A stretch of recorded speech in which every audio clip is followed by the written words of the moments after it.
"Don't send me away," she whispered, gripping the porch post with both hands, her knuckles white. "Please, just one night. That's all I'm asking." Cole Ramsey stared at the woman standing in front of his door. Dusty dress, torn gloves, eyes that kept cutting toward the road behind her like something was coming. He hadn't expected a bride who looked like she was running from something worse than loneliness. If you're watching this story unfold, subscribe to our channel and hit the notification bell so you never miss what happens next. Drop the name of your city in the comments. I want to see just how far this story has traveled. Cole Ramsey had written the most unromantic letter in the history of matrimonial correspondence, and he was perfectly fine with that. He had not used words like devotion or tenderness or companionship. He hadn't promised sunsets or dances or anything that required a man to feel more than he currently had the capacity to feel.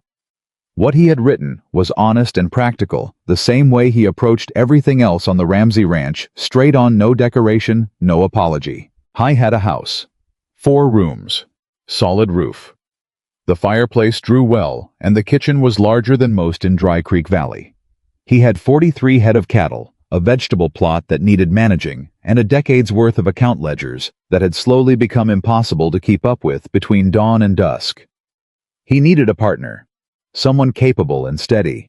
Someone who understood that frontier life was not a romantic novel and would not be disappointed when it turned out not to be one. He had not written any of that with cruelty. He had written it because the last thing he wanted was to bring a woman out to Wyoming territory under false pretenses, watch her spend 6 months growing miserable, and then have her board the eastbound stage back to wherever she came from. He had seen that happen to a neighbor. Twice. His friend, Hank Ellison, whose wife Martha ran the town boarding house, had pushed Cole toward the matrimonial agency with the determination of a man who believed he was doing God's work. "You're 35 years old," Hank had said. "You've been eating your own cooking since Eleanor died. That alone ought to be enough reason." Cole had not argued. He had simply written the letter. The response came 6 weeks later. Short.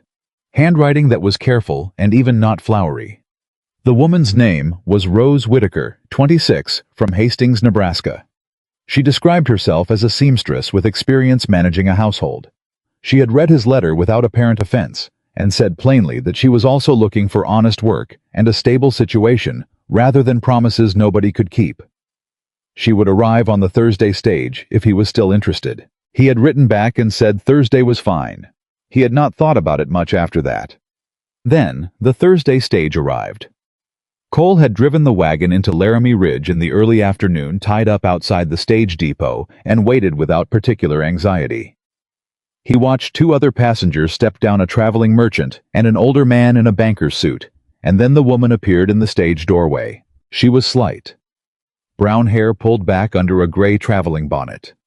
Her dress had once been a decent dark blue, but the road had done what the road always did, and it was thoroughly dusted. Her gloves had a tear along the left thumb. She was carrying one small trunk, and she carried it herself, rather than waiting for anyone to help her. Cole thought, that's a practical woman right there. And then she stepped down onto the platform and looked at him, and something crossed her face that stopped him cold. It wasn't the pleasant nervousness he had vaguely expected. It wasn't the cautious hopefulness of someone meeting a stranger they might spend their life with. It was fear. Genuine working fear, the kind that moved in the eyes and the jaw and the set of the shoulders all at once. She looked at him the way a person looks at a door they are not sure is safe to open. Then she looked over her shoulder. Then back at him. Then over her shoulder again. Cole said nothing. He watched her cross the platform toward him, and he noticed that her eyes swept the street behind the depot, moved to the alley between the general store and the grain office, checked the far end of the road toward the livery stable. She was cataloging exits. She was counting how many ways there were to leave this place if she needed to. She stopped 3 feet from him and said, "Are you Mr. Ramsey?" Her voice was steady. He gave her credit for that. "Yes," he said. She swallowed once. Her hands tightened on the trunk handle. "If something about me disappoints you, if I don't meet what you expected, please don't send me away tonight." Cole had prepared for a lot of things this afternoon. A shy woman. A confident woman. A woman who burst into nervous conversation the moment she stepped off the stage. A woman who took one look at him and visibly reconsidered the whole arrangement. He had not prepared for this sentence. He studied her for a moment. She held his gaze. She didn't look away, which meant she wasn't ashamed exactly, but she was braced. Braced for something she thought was coming and couldn't stop. He said, "What does that mean?" "It means I need one night somewhere safe," she said. "Before I explain anything, I know that's a strange thing to ask. I know I don't have any right to ask it, but I'm asking anyway." Cole looked at her. He looked at the torn glove. He looked at the one small trunk that represented everything she had brought from Nebraska. He looked at the road behind her, which was empty except for a dog asleep against the depot wall. He could have said no. He could have told her that her letter had described a seamstress from Hastings, and he was going to need considerably more information before he drove a woman 6 miles to his ranch under those conditions. Instead, he said, "You came all this way under my name. You'll have supper before anybody decides anything." She breathed out. Just once.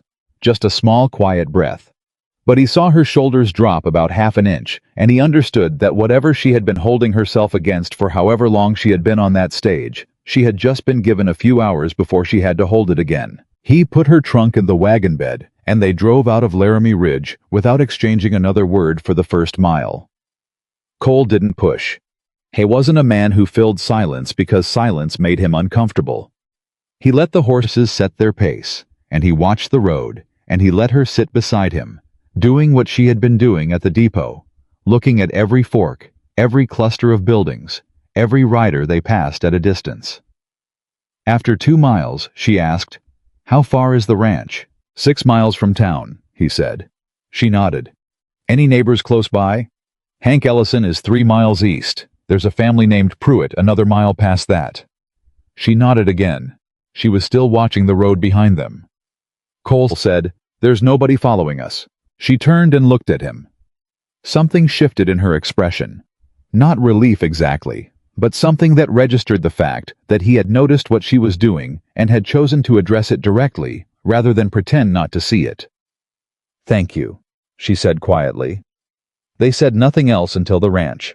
The house was what it was. Cole had not dressed it up for company. There were clean curtains in the kitchen because that was simply how he kept things. But the parlor was a working room rather than a sitting room. Ledgers stacked on the table, a coat hanging over the chair back. 2 pairs of worn work boots arranged near the door. He watched her take it in when she stepped inside. She looked at the ledgers longest. "I made supper. I was a tolerable cook, simple food, nothing that required comment," and she sat at the kitchen table and ate without any of the delicate picking he had half expected. She ate like someone who hadn't been certain of her next meal and wasn't wasting time pretending otherwise. When supper was done, she offered to wash the dishes. He let her. He sat at the table with the previous month's accounts and pretended to look at them, though he was mostly listening. The sound of someone else in his kitchen was a stranger thing than he had anticipated. Not unpleasant, just strange. Like a room that had been silent for so long that any sound felt almost too loud. After the dishes were done, she stood at the kitchen door and said, "Is there somewhere I can sleep? I can be out before dawn if that's what you decide." Cole put down the accounts. He looked at her steadily. "The upstairs room on the right," he said. "It has a proper bed. Towels are in the hall cabinet." He paused. "I haven't decided anything yet, and I'm not going to decide anything at this hour. Get some sleep." She nodded. She picked up her trunk from where he had carried it in, and she took it upstairs. Cole sat at the kitchen table for another hour. I wasn't sure what he was thinking. He was sure it wasn't what he had expected to be thinking on the evening a mail-order bride arrived from Nebraska. It was the wind that did it. Sometime after the house went quiet, a late-season gust came through and found a gap somewhere the upstairs window latch that always needed attending and slipped through the hall. Cole heard the small sound of paper moving, and then a folded page slid under the bedroom door and came to rest at the top of the stairs. He picked it up. It was folded twice over. On the outside, in that same careful, even handwriting from her letter, 4 words, "If I disappear, open this." Cole stood at the top of the stairs with the folded paper in his hand for a long moment. Then he walked to the bedroom door. It was closed. He could hear nothing from inside.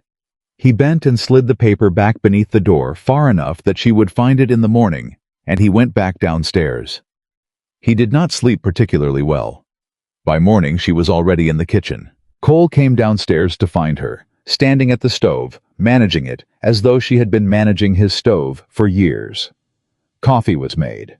Something was frying that smelled better than anything he had produced in his kitchen in recent memory. He stopped in the doorway. She turned and looked at him. She was still wearing yesterday's traveling dress, but her hair was down and rebraided, and whatever exhaustion had been in her face the night before had not exactly disappeared, but had settled into something more contained, more deliberate. She had made a decision overnight, and it showed. "Good morning," she said. "Morning," he said. He sat at the table.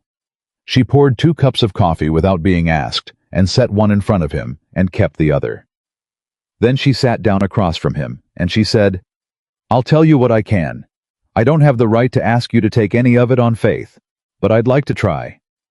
Cole wrapped both hands around the coffee cup. "All right." She said, "My name is Rose. That part is true." She paused. "Some other parts are less true." Cole waited. "I need you to know first that I have not committed any crime," she said. "I know that is exactly what someone who has committed a crime would say. I also know that asking you to trust a stranger based on her own word about her own honesty is not a reasonable thing to ask. So I'm not asking that. I'm only asking you to hear me out and decide for yourself." Cole said, "Talk." She did. She had worked in an office. She didn't name whose office yet. She said she had spent 3 years handling invoices, freight contracts, and shipment records, and that she had been good at the work, better than the men around her had wanted to acknowledge. She said that approximately 4 months ago, she had noticed a pattern in the numbers that did not add up the way numbers were supposed to add up. She said she had looked closer. She said that looking closer had turned out to be the most dangerous thing she had ever done. She stopped. Cole said, "Who found out you looked?" "Her employer," she said. And then she caught herself. "My employer. He found out." Cole noted the slip. He didn't comment on it. "And then you ran," he said. "And then I ran," she said. She looked down at the coffee cup. Her hands were steady, but her jaw was tight. "I ended up at the stage depot in Cheyenne with nothing but what I could carry," she said. "There was a woman there, waiting for the westbound stage. She was—" Rose paused, choosing her words with visible care.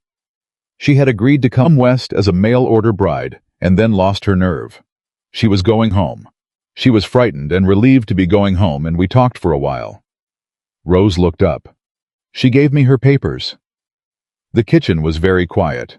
Cole said, "What do you mean she gave you her papers?" "I mean she gave me the matrimonial agency letter, her name, her correspondence, her agreement to travel to Laramie Ridge." Rose's voice did not waver, but something in her eyes was waiting for the impact of what she was about to say next. "She said if I needed somewhere, they wouldn't look for me to take her place, so I did." Cole set down the coffee cup. He looked at her for a long moment, and she looked back at him, and neither of them moved. Then Cole said, "So you are not Rose Whitaker from Hastings, Nebraska?" "I am Rose," she said. "The rest is not true." Cole pushed back from the table. He stood up. He walked to the window and stood there with his back to her for a moment that stretched long enough that Rose set down her own cup carefully, the way a person sets something down when they are preparing to stand up and collect what belongs to them. Then Cole turned around. "That woman at the depot," he said. "The real one. She knows you took her place. She gave it to me," Rose said. "Willingly. She was grateful to have a reason not to get on the stage." "So she's back east somewhere?" "I believe so. And you are here. And I am here." Cole looked at her. Then he said, "What was in the letter, the one that blew under the door?" Rose went very still. Cole said, "I didn't read it. It has your name on it, not mine. I put it back. But I saw what was written on the outside." She looked at him for a long moment. Then she reached into the pocket of her traveling dress and produced the folded paper. She held it, but did not open it. "If something happens to me," she said, "that letter explains why and who is responsible." Cole crossed his arms. "Then nothing is going to happen to you," he said, before you have time to explain it to someone who isn't in that letter." Rose opened her mouth and then closed it again. Cole said, "I'm not saying I'm that person. I'm not saying I trust everything you've just told me. I'm saying that whatever you're carrying is sitting in my house now, which means it's my concern whether I asked for it or not." He paused. "Who is looking for you?" She hesitated for only a moment. "His name is August Bell," she said. "He is a freight contractor. He is well regarded in 3 counties. He has considerable money and considerable connections. And if he finds me before I find a way to use what I know, the letter on this table will be the only record that any of this happened." Cole said, "How much time do we have?" The question surprised her. She had clearly expected something else. Anger demands a firm instruction to leave his property. Instead, she got a practical man asking a practical question. "I don't know," she said. "Days, maybe. He has people looking." Cole nodded once.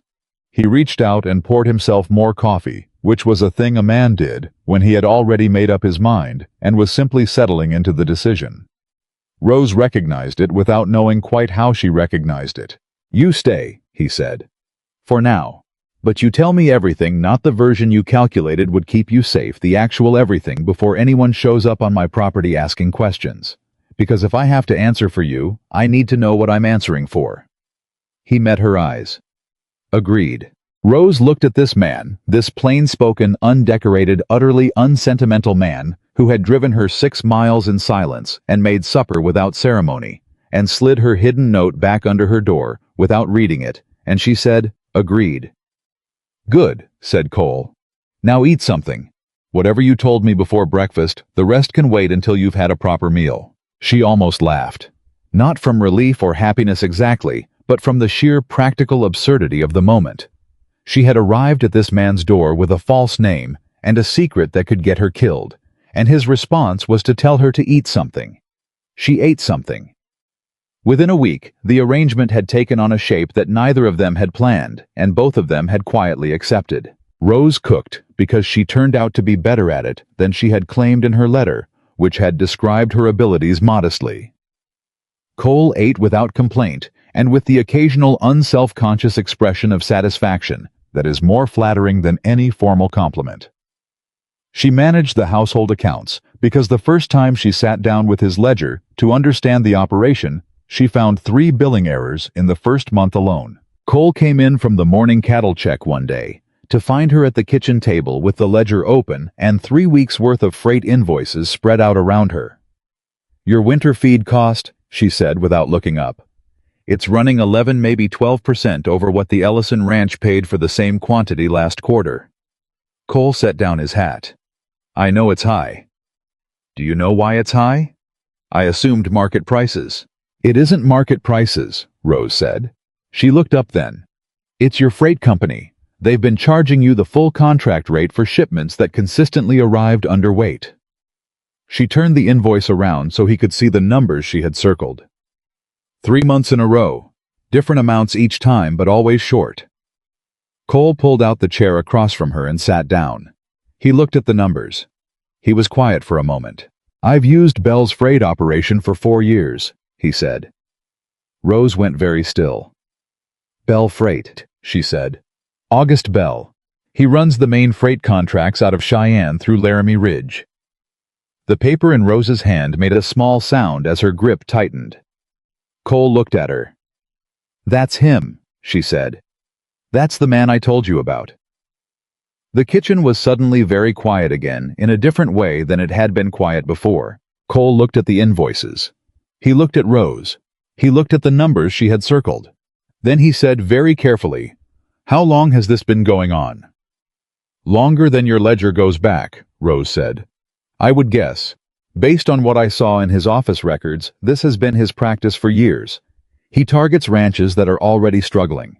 Charges full rate delivers short, and when the debt gets bad enough..." She stopped. "He buys," Cole said. "Through other people's names, so it doesn't look like him," Rose said. "But yes, he buys." Cole sat with that for a moment. "The Henderson place," he said slowly. 3 years ago. Old Will Henderson couldn't figure out why his feed costs kept eating into the margin. He thought he was just bad at ranching. He sold to some company out of Denver. He looked at Rose. And the Pruitt family before that. Was there freight through Bell? Everyone's freight in this valley is through Bell, Cole said. The weight of that landed on both of them at the same time. Rose said, that's why the note exists. That's what I copied before I ran. Dates, freight numbers, weights, invoices, 6 families that I could document. There are probably more. Cole was quiet for a long time. Then he said, when you asked me not to send you away that first night, I didn't know your freight was Bell's, she said. I swear I didn't. I was only trying to put distance between myself and Cheyenne. I know, Cole said. She looked at him. I know, he said again. I'm not accusing you of anything. I'm just understanding what you walked into. He leaned back. And what you brought with you when you came. Outside, a late spring wind moved through the yard. Rose said, I should have told you all of it that first morning. Probably, Cole said. He didn't say it harshly. He said it the way a man acknowledges something true that can't be changed now. But here we are. Here we are, Rose said. Neither of them moved for a moment. Then Cole stood, picked up his hat and said, I have cattle to check. When I come back in, you're going to show me every number you have in that note. Every one. And then we're going to figure out together what to do with them. He went out. Rose sat at the table with the ledger and the invoices and the growing, uncomfortable, almost unfamiliar sensation of having told the truth to someone and having the world not immediately end. It was not a comfortable feeling yet, but it was something she thought she might eventually be able to live inside. It was 3 days later that the first stranger appeared. Cole was out checking the south fence line when Rose, hanging laundry in the yard, saw a rider come up the road and slow down near the ranch gate. He wasn't wearing a rancher's clothes. His coat was too clean, and his horse was too well maintained for a working man passing through. He stopped at the gate and spent a long moment looking at the house, the yard, the outbuildings. Rose kept hanging laundry. She did not look directly at him. She kept her movements slow and ordinary. She counted his breathing time at the fence, the way she had once counted the distance to every exit in August Bell's freight office. After 2 minutes, the rider turned his horse and continued up the road. Rose went inside, walked to the back window, watched until he was gone from sight, and then sat down on the kitchen floor with her back against the wall and her hands pressed flat against the floorboards because they were shaking and she needed to feel something solid. She was still sitting there when Cole came back in 20 minutes later. He looked at her. She looked at him. Someone was watching the property, she said. Cole set down the fence tools. What did he look like? She described him. Good horse. Clean coat. Not asking any questions, just looking. Cole thought about it. Not a rancher from around here. No. You recognized him? No. But I've seen men like him. She stood up. Her hands were steadier now. He works for Bell. Or for someone who works for Bell. They've started looking in this direction. Cole walked to the window and looked out at the empty road for a moment. Then we don't have as much time as I hoped, he said. No, said Rose.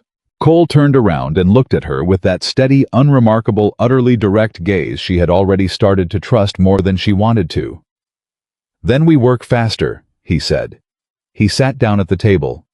Bring me the note, he said. And Rose, for the first time since she had hidden it in the lining of her trunk in a stage depot in Cheyenne, with shaking hands and no plan beyond. Survived the next hour, went and got it, and brought it to the table and laid it flat. They bent over it together, and the work of turning a terrified woman's hidden evidence into something that could stand up in daylight began. The note was not long. That was the first thing Cole said when Rose laid it flat on the table between them.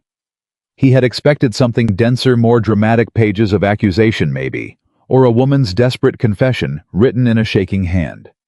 What he got instead was a single folded sheet covered in tight, organized columns. Dates on the left. Freight invoice numbers in the middle. Delivered weights on the right with a second column beside each one showing the contracted weight. At the bottom 6, ranch names and a sentence that read, "If August Bell says I stole from him, ask why these numbers exist." Cole read it twice. Then he looked up at Rose. This is what you risked your life for." It wasn't a question. It wasn't a compliment. It was a man recalibrating what he was dealing with. "It's what I copied before I ran," Rose said. "I didn't have time for more. You had time to organize it like an accountant." "I am an accountant," she said. "Or I was." Cole looked back at the note. He ran his finger down the invoice column without touching the paper the way a man traces a fence line on a map to understand the land. "Henderson," he said. "Pruitt. The names I mentioned yesterday, they're both here." "Yes." "And my invoices match this pattern." "Yes, 3 months of documented shorts, and that's only what I caught before I stopped looking." Cole set his hands flat on the table. "Then Bell has been running this scheme against half the valley." "At least half," Rose said. "Probably longer than I could document." Cole was quiet. Not the silence of a man who had nothing to say, but the silence of a man who was deciding which of the many things he had to say was worth saying first. Rose had come to recognize the difference in those 4 days. Cole Ramsey's silences were never empty. They were working. He said, "The man who watched the property yesterday morning. I want you to describe him again." Rose described him again. Same details. Clean coat, good horse, no ranch work in his posture. Sat at the gate too long for a man who was simply passing. Cole said, "There's only one man I know who fits that description and rides that kind of horse through this valley without buying cattle or delivering goods." Rose waited. "Elias Trent," Cole said. "He works freight logistics for Bell out of the Laramie Ridge Depot. I've seen him twice in town. Never had cause to deal with him directly." The name landed on Rose like cold water. She knew that name. She knew it the way a person knows the name of the man who walked past their office door 3 times in one afternoon before they understood he was checking whether they were still at their desk. "I was in Bell's office the day I found the discrepancies," she said. "He saw me looking at the shipment records. I didn't know then that he had noticed." Cole said, "He noticed." "Yes." "Then he knew what you'd seen before Bell did." "Probably." Cole stood up. He went to the window, not to look for anything in particular, but because he was a man who thought better on his feet, and said, "If Trent was at this gate yesterday, Bell already knows what direction you went. He doesn't know the name yet, or he'd have sent more than one man, but he's narrowing it down." Rose said, "How long before he asks questions in town?" "He already is," Cole said. He said it without drama, without the weight a lesser man might have put on it. He said it as a fact, and Rose found that directness both terrifying and deeply settling. "I went into Laramie Ridge 2 days ago for fence supplies," Cole said. "While I was at the hardware, Jim Castler mentioned that a man from out of town had been asking around the depot about whether any women had arrived on the eastern stages lately. Specifically, brunette women traveling alone." Rose's hands were still on the table. "You didn't tell me," she said. "I was still working out what it meant," Cole said. "Now I know what it means." He turned from the window. "It means we don't have the luxury of taking this slowly." Rose picked up the note. She looked at the 6 ranch names at the bottom. "I need those families' invoices," she said. "If I can show that their freight records match this pattern, that it wasn't bad luck or bad management, that it was deliberate, then this note isn't just my word against August Bell's. It's a pattern, and patterns are harder to dismiss than one frightened woman's testimony." Cole said, "The Henderson family sold out and moved to Colorado. But the Pruitt land, old Pete Pruitt, is still in the valley. His daughter Sarah runs the place now. She's stubborn enough to keep every piece of paper her father ever touched." "Can you go to her?" "I can go to her," he said. "But not today. Today I need you to write out everything you remember from Bell's records that isn't on this note. Everything. Dates you remember but didn't write down. Conversations you overheard. Anything you saw that didn't make sense at the time." Rose said, "That will take hours." "Then you'd better start." She started. She wrote for most of that morning and into the afternoon, sitting at Cole's kitchen table with the account ledger pushed aside and a fresh stack of paper in front of her. Cole came and went, morning chores, cattle check, fence repair on the north pasture, and each time he came back in, he looked at the growing pile of pages without comment, poured himself coffee, and went back out. It was a particular kind of respect, Rose thought. The respect of not hovering. of understanding that a person doing important work doesn't need witnesses, they need room. By afternoon, she had filled 11 pages. When Cole came in for the midday meal and saw the stack, he sat down and read through every page before he said a word. Rose cooked while he read, which felt like an odd reversal of the morning's order, but also felt completely natural in the way that some things in that house had started to feel natural before she had time to examine why. Cole read. Rose made food. Outside, the Wyoming wind moved through the yard. When he finished, he set the pages down and said, "You have a good memory." "I was always careful," Rose said. "In Belle's office, I never knew which details would matter, so I kept all of them." "It shows." He tapped the stack. "There's enough here for a case if we can tie it to documented invoices from the affected ranches. Your note plus these pages plus their records, that's not one woman's word. That's a paper trail." Rose set a plate in front of him. "Do you believe me?" she asked. "Not about Belle. I mean about all of it." Cole looked at the plate. He looked at her. He was quiet for a moment. "I believe the numbers," he said. "I believe 3 months of my own invoices that I paid without questioning because I trusted the man whose name was on them." He paused. "I also believe that a woman who invented a false identity to hide from someone could have picked a better hiding place than a ranch belonging to one of Belle's billing clients." Rose blinked. She hadn't thought about that. Cole almost smiled. "Which suggests you didn't know," he said. "Or chose badly under pressure, which is something people do." He picked up the fork. "Either way, here we are." "Here we are," Rose said. She sat down across from him, and they ate. It was the first meal in 5 days that felt like something other than a transaction between strangers navigating a crisis. It was still quiet. Neither of them was particularly inclined toward conversation for its own sake.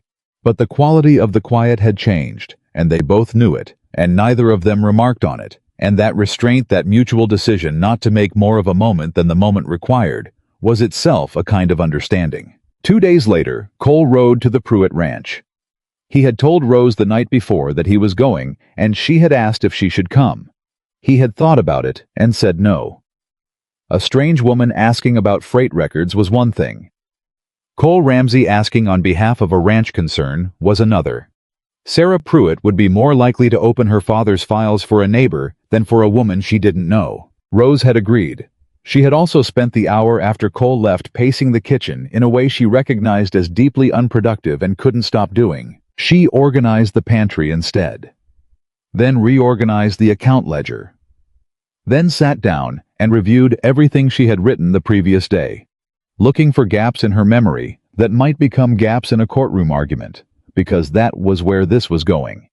She could feel it moving toward that place the way weather moves toward a valley, and she had better be ready. Cole came back in the late afternoon. He had a bundle of papers tucked under his arm. Rose looked at the papers, then at Cole, then at the papers again. "She kept everything," Cole said. He put the bundle on the table. 3 years of freight invoices, every delivery record her father signed for, and a letter from a Denver land company that bought the neighboring Holt property, which Pete Pruitt always believed was Belle buying through an intermediary. Rose pulled the bundle toward her and started sorting through it with careful, urgent hands. Cole watched her work. She sorted fast, efficiently, without asking for guidance, comparing invoice numbers against the columns in her note, with the focused intensity of a woman who had spent years doing exactly this kind of work. After 15 minutes, she stopped. She pressed one invoice flat on the table with her palm. "This one," she said. "November of '85. Pete Pruitt ordered 400 pounds of winter grain feed. The invoice shows 400. The freight weight on delivery says 380. She reached for her note. "Invoice number 1147B. It's here. Belle's internal record shows the shipment went out at 350. Cole leaned in. "So Pruitt paid for 400, he said. "Got 380. And Belle shipped 350. 30 pounds the men at Belle's depot absorbed somewhere between loading and delivery," Rose said. "But Pruitt's signature says he received 380, which means Pruitt accepted the short delivery without knowing what he'd actually contracted for. Because he never saw Belle's internal records. Because nobody sees Bell's internal records, Rose said, except the people who work in his office. And even those people, she paused. Even those people don't all know what they're looking at. I only saw it because I was doing the cross-reconciliation on the railroad billing accounts. You have to look at 3 different documents simultaneously before the gap appears. Cole said, and when you saw it, you copied it. And when I saw it, I copied it, Rose said. Cole straightened up. He looked at the papers spread across his kitchen table. Pete Pruitt's 3 years of careful record-keeping laid out beside Rose's hidden note and 11 pages of memory, and he said, "How many other ranches do you need?" "All 6 on the list," Rose said. "Or as many as I can get. Bell's lawyer, if he brings one, will try to argue that any single discrepancy could be a handling error. He'll need to explain away 6 separate families with 6 separate matching records before a judge stops believing him." Cole said, "The McKay family is 2 miles north. Widow named Clara McKay, she sold up last fall. But her son Tom is still in the area. Her records might still exist." Rose said, "Can you reach him?" "Tomorrow," Cole said. "What about the others?" Cole looked at the list. Gallagher, Emmons, Whitfield. Gallagher I know. Emmons moved to Nevada. Whitfield. He paused. Whitfield is still here, but he's not a man who talks to strangers, and he's not a man who opens his records to people he doesn't fully trust. Could Hank Ellison ask him? Cole looked at her. Rose said, "You told me Hank was the one who pushed you toward the agency. His wife Martha runs the boarding house. Hank knows every rancher in this valley. He's not a stranger to Whitfield." Cole was quiet for a moment. The kind of quiet that meant he was weighing something carefully. "Hank would want to know why," he said. "He's not a man who carries messages without understanding them." "Then tell him why," Rose said. "Not everything. Enough. He deserves to know his freight is probably being shorted too." Cole thought about it another moment. Then he nodded. "I'll go to Hank tomorrow morning," he said. "And Tom McKay in the afternoon." Rose said, "Cole." He looked at her. "Be careful what you say about where this information came from," she said. "If Bell hears that Cole Ramsey is asking about freight records across the valley, he'll know I'm here, and if he knows I'm here—" "I know," Cole said. He picked up his hat. "I've been thinking about that." He put the hat on. "The story is simple. I've been reviewing my own invoices and I found shortfalls. I'm asking neighbors if they've seen the same thing. That's a rancher protecting his own operation. No mention of you." Rose said, "That's believable." "It's also true," Cole said. "Every word of it." He went out. Rose sat alone at the table surrounded by papers and realized her hands had stopped shaking somewhere in the middle of the afternoon, and she hadn't noticed. The town of Laramie Ridge had a way of knowing things before it should have known them. Cole understood this as a law of small frontier towns, the same way he understood weather patterns and cattle behavior, not through any mystical quality, but through simple physics. People talked. Walls were thin. Stage depots were public spaces where conversations carried. And August Bell, who had been conducting business in Laramie Ridge for the better part of a decade, had eyes and ears distributed through the town in the way that a man with money and interests always does. So Cole was not entirely surprised when he rode into town on Thursday morning for the ostensible purpose of purchasing lamp oil and nails, and Jim Kassler at the hardware stopped him before he reached the counter. "You've got a woman staying at the ranch," Jim said. It was not a question. Cole said, "Yes." "Mail order arrangement." "Something like that," Cole said. Jim Kassler had the careful expression of a man who was about to say something he had been turning over for a day or two. "There's a fellow been asking," he said. "Well-dressed. Comes in twice now. Asking about the stage arrivals from the east, asking whether any young women traveling alone have taken up with ranchers in the area recently." Cole kept his expression neutral. "What kind of fellow?" "Says he's looking for a runaway employee. Woman who took company documents when she left. Claims she stole from her employer." There it was. Cole set his hands on the counter with the deliberate calm of a man who has prepared himself for exactly this piece of information. "He say who the employer was?" Cole asked. "No, but the horse he's riding has a Bell Freight brand on the saddlebag." Cole bought his lamp oil and nails. He exchanged 3 more minutes of ordinary conversation with Jim Castler about fence post prices and the dry spring. He thanked him and left. He went directly to the Ellison boarding house. Hank Ellison was in the backyard, splitting firewood, with the focused pleasure of a man who enjoyed physical work, and he looked up when Cole came through the gate with the expression of a man who recognized that his friend did not look like someone who had stopped by for coffee. Cole said, "I need to talk to you." Hank set down the axe. "Inside or out here?" "Out here," Cole told him. Not all of it. He kept Rose's identity and her origins brief, said only that she had come west with information about a freight operation that had been systematically cheating Valley ranchers for years, and that someone was now looking for her. He told Hank about his own invoices.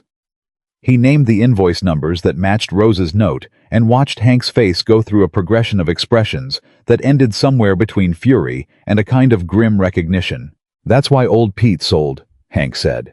He said it quietly, like a man arriving at the last line of a sum that has finally come out right.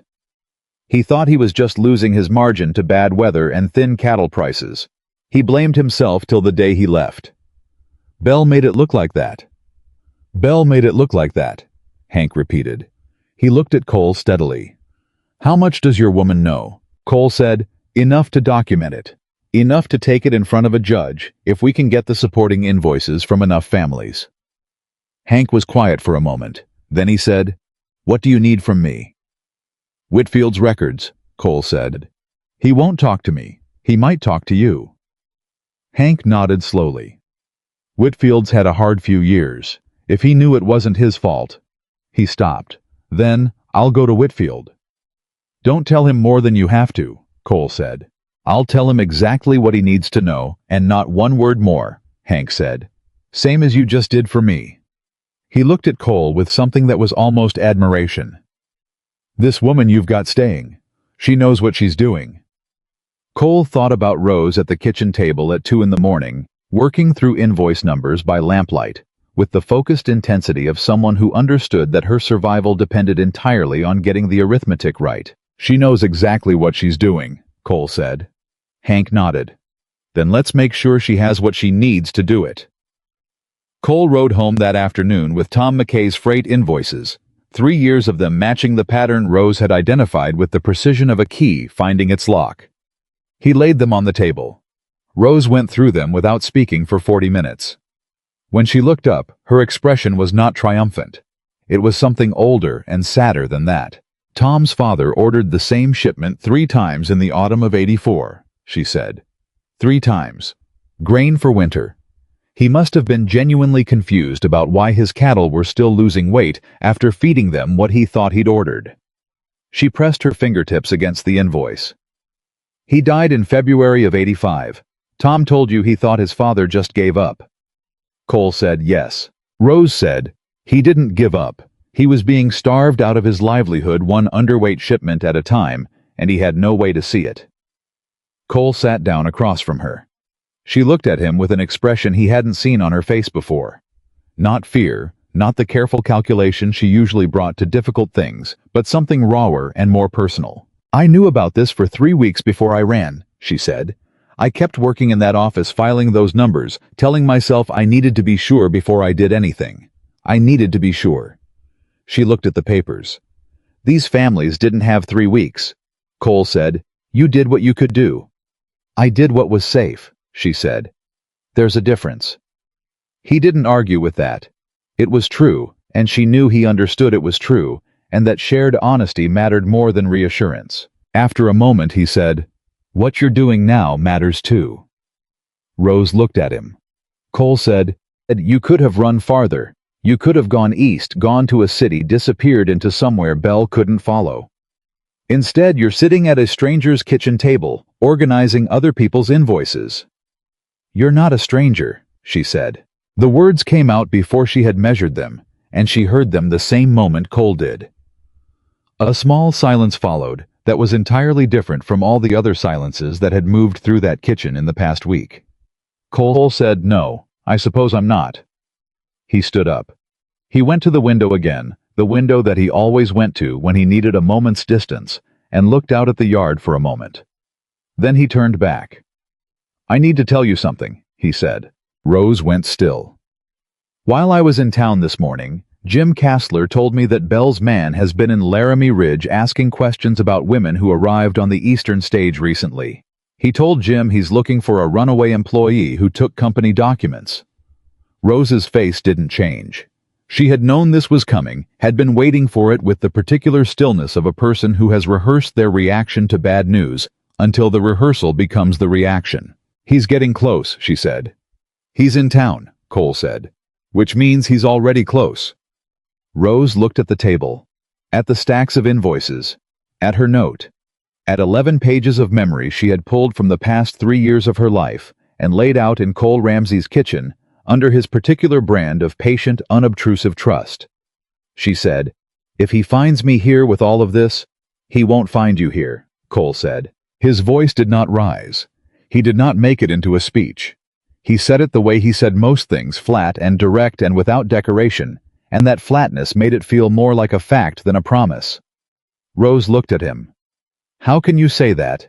"Because if he was certain where you were, he'd have already come," Cole said. "He's asking around because he doesn't know yet, which means we have time." He moved to the table and began straightening the stack of invoices. "And we're going to use it," Rose said.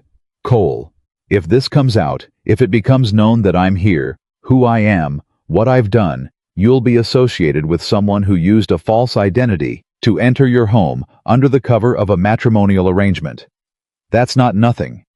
Your reputation." "My reputation is built on whether my cattle are healthy and my accounts are honest," Cole said without looking up from the papers. "Not on who drinks coffee at my kitchen table."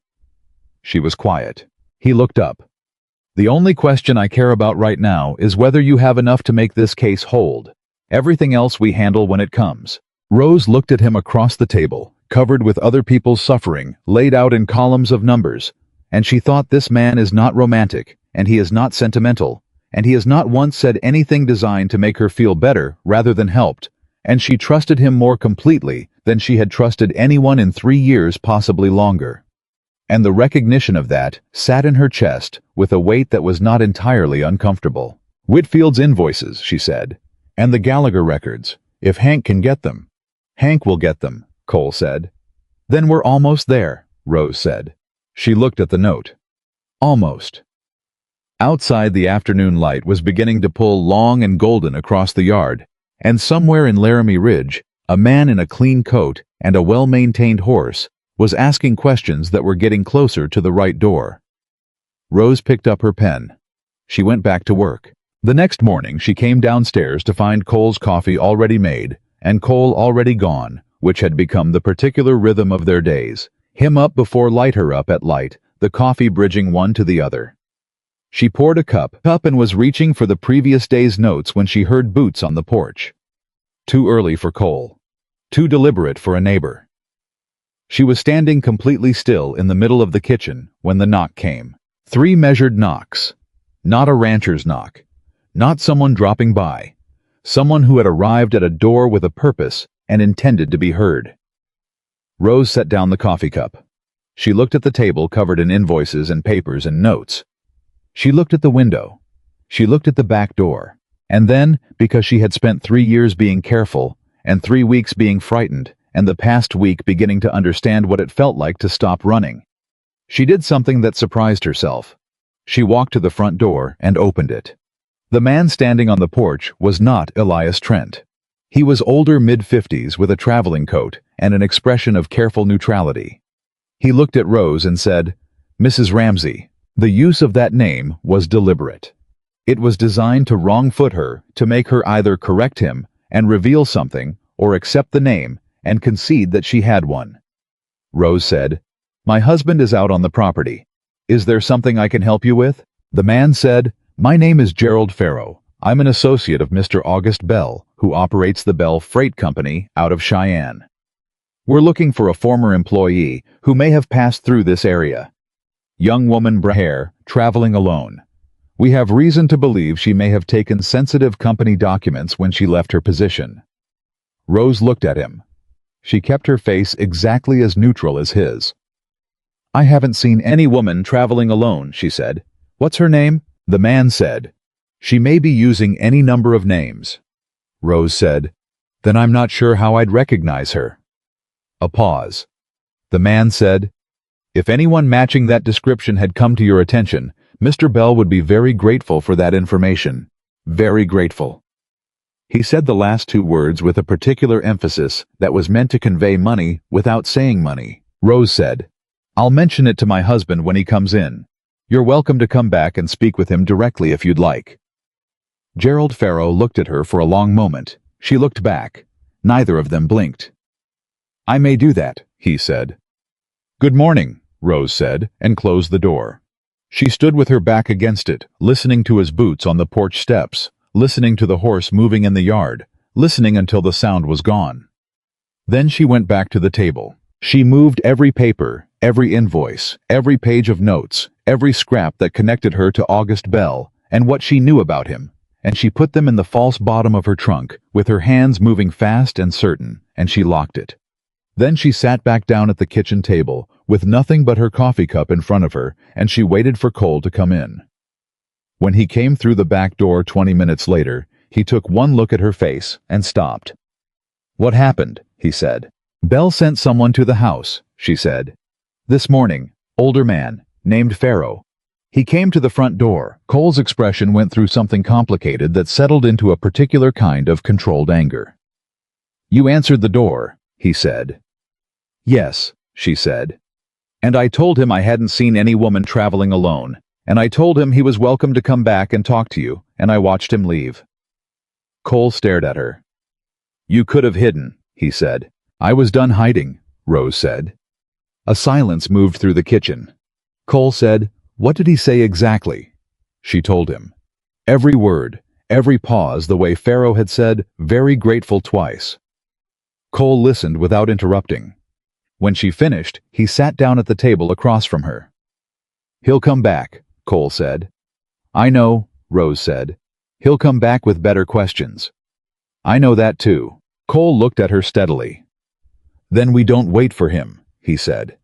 How much more time do you need to be ready? Rose thought about the papers in the trunk, about the 6 ranch families and the invoices and the 11 pages of memory, about what she had and what she still needed. 3 more days, she said. If Hank gets Whitfield's records by tomorrow. Cole said, Then you have 3 days. He stood up. And you'd better use every one of them. He put his hat on and went back out. Rose unlocked the trunk, took out the papers, and went back to work. Hank Ellison arrived the following morning with Whitfield's invoices tucked inside his coat, like something precious, which in a way, they were 3 years of a stubborn man's careful record-keeping that had never made sense to him. Finally, about to make sense to someone who could use them. Hank set the bundle on Cole's kitchen table without ceremony, looked at Rose for a long moment and said, You're the woman from the stage. It wasn't an accusation. It was a man placing a fact in the room so everyone understood where they stood. Rose said, Yes. Hank said, Martha saw you at the depot when you arrived. She didn't say anything to me until last night. He paused. She said you looked like someone who needed a meal and not to be asked too many questions. Rose said, Your wife is a perceptive woman. She's been running a boarding house for 20 years, Hank said. She can read a person's situation before they've finished coming through the door. He looked at the table at the organized stacks of invoices and papers Rose had been working through since before dawn. She also said you looked like someone who knew what she was doing. I'm trying to, Rose said. Hank nodded. He pulled out a chair, sat down across from her and said, Tell me what you need. So Rose told him. Not the abbreviated version she and Cole had constructed for practical use, she told him the real version, the full version, because Hank Ellison had brought her Whitfield's records and had clearly already decided whose side he was on, and a man who had made that decision deserved to understand exactly what he had decided. She told him about Bell's office in Cheyenne, about the cross-reconciliation that no one was supposed to notice, about the 3 weeks she had spent being certain before she copied anything. She told him about the stage depot and Adeline Mercer and the papers that had given her a name to hide behind. She told him all of it, including the parts that didn't make her look careful or brave, the parts where she had simply been frightened and made the best choice available to a frightened person. Hank listened through all of it without interrupting. When she finished, he sat quietly for a moment. Then he looked at Cole, who was standing against the far wall with his arms crossed, and his expression unreadable in the specific way it got when he had already made up his mind about something and was letting other people arrive at the same place in their own time. Hank said, "You believe her." Cole said, "I believe the invoices." Hank almost smiled at that. Then he looked back at Rose. "Whitfield is a hard man," he said. "He doesn't trust easily, and he doesn't forgive easily, and he blamed himself for his losses for 2 years before I went to him yesterday. When I showed him what Cole found in his own invoices when I explained the pattern." Hank stopped. He looked at his hands for a moment. "He cried," he said. "Ernest Whitfield, who I have never in 30 years seen show that kind of emotion, sat in his kitchen and cried. Not because he was ruined. He's rebuilt most of what he lost. He cried because he thought it was his fault. He thought he just wasn't good enough at ranching." The kitchen was quiet. Rose said, "That's what Belle counted on. Isolated men who would each believe they were the only one failing." "Yes," Hank said. "Well, Ernest Whitfield is not isolated anymore." He stood up. He also said, and I am quoting him directly, that if this woman needs him to stand up in front of a judge and say what Belle did to his family, he will be there. Rose looked at him. Something moved through her expression that wasn't quite hope yet, but was the shape of where hope goes before it arrives. She said, "Tell him thank you." "You can tell him yourself," Hank said. "He's coming here tomorrow." Cole pushed off the wall. "That's a risk," he said. "If Belle's man is watching the property." "Ernest Whitfield has been riding past your gate every week for 15 years, Hank said. "Nobody will think twice about it." He looked at Cole with the level certainty of a man who had thought this through before presenting it. And besides, he wants to meet her." Cole looked at Rose. Rose said, "All right," after Hank left. Rose opened Whitfield's bundle and went through it with the same focused efficiency she had brought to everything else, and within 2 hours she had what she needed. The pattern was there. Clean, consistent, damning the same signature as the other ranches. The same incremental shortfalls that added up over months and years to amounts that could break a careful man without ever producing a single moment he could point to and say, "There." That was when it went wrong. That was Belle's genius, Rose thought. He never took enough at once to produce that moment. She was still working through the Whitfield records when Cole came back in from the afternoon cattle check and stopped behind her chair and looked over her shoulder at the invoice she was cross-referencing. He said, "Gallagher." Rose looked up. "I reached Jim Gallagher this morning while I was checking the east fence," Cole said. "His land borders mine on the northeast side. He's willing to talk." Cole sat down. "But he said something that I think you need to hear." Rose set down her pen. Cole said, "He said Belle came to him personally, 6 months ago, when Gallagher's debt was at its worst. Belle came out to the ranch, sat in his kitchen, had coffee, and offered to buy 200 acres at a price that was about a third of what it was worth. He told Gallagher it was a generous offer given the poor management he'd seen from the ranch." Rose stared at him. "Belle sat across from that man," she said, "in a kitchen where the shortfalls Belle had engineered were sitting in the account ledger, and told him he was a poor manager." "Yes," Cole said. Rose looked back at the papers. Her jaw was tight. "And Gallagher said no. Gallagher said no because his wife threatened to leave him if he sold her father's land. She didn't know the real reason he was struggling, just that she was not going to let him give up." Cole looked at the table.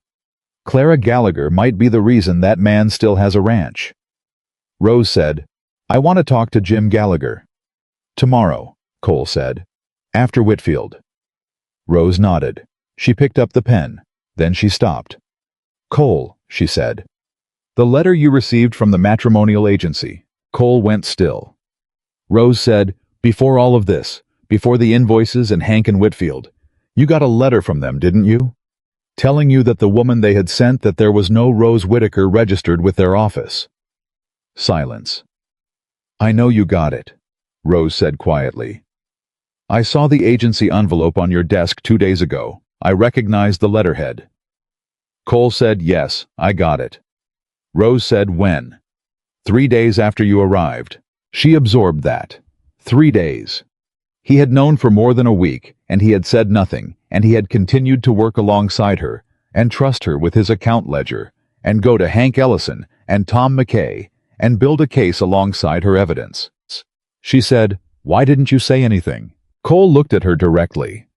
"Because I already knew you weren't who you said you were," he said. "You told me that yourself, the morning after you arrived, and I had decided by then that what you had told me mattered more than what the agency letter said." He paused. "I still believe that." Rose said, "You should have been angry." "I was angry," Cole said. "I didn't see the point in being angry at you." "Those are the same thing." "No," Cole said. "They're not." He stood up. "I was angry at the situation. I was angry that a woman who clearly knew what she was doing had been put in a position where hiding under a false name was her safest option. I was angry that Belle had built something that could do this to people." He picked up his hat. "I wasn't angry at you for surviving it." He went out again. Rose sat at the table for a long time after he left. Not working, not moving, just sitting with the particular weight of having been seen clearly by another person and not found wanting, which was something she had not experienced in so long that she had almost stopped expecting it was possible. Then she picked up the pen and went back to work, because the work was what mattered, and the work was what she could do, and the work was what would make everything else mean something in the end. Ernest Whitfield arrived the next morning on a horse that looked as stubbornly reliable as the man himself. He was 60 broad across the shoulders, with the particular weathered quality of someone who had done heavy physical work for 40 years without complaint. He shook Cole's hand at the gate and then walked into the kitchen and looked at Rose and said, "You're smaller than I expected." Rose said, "People keep saying that." Whitfield sat down.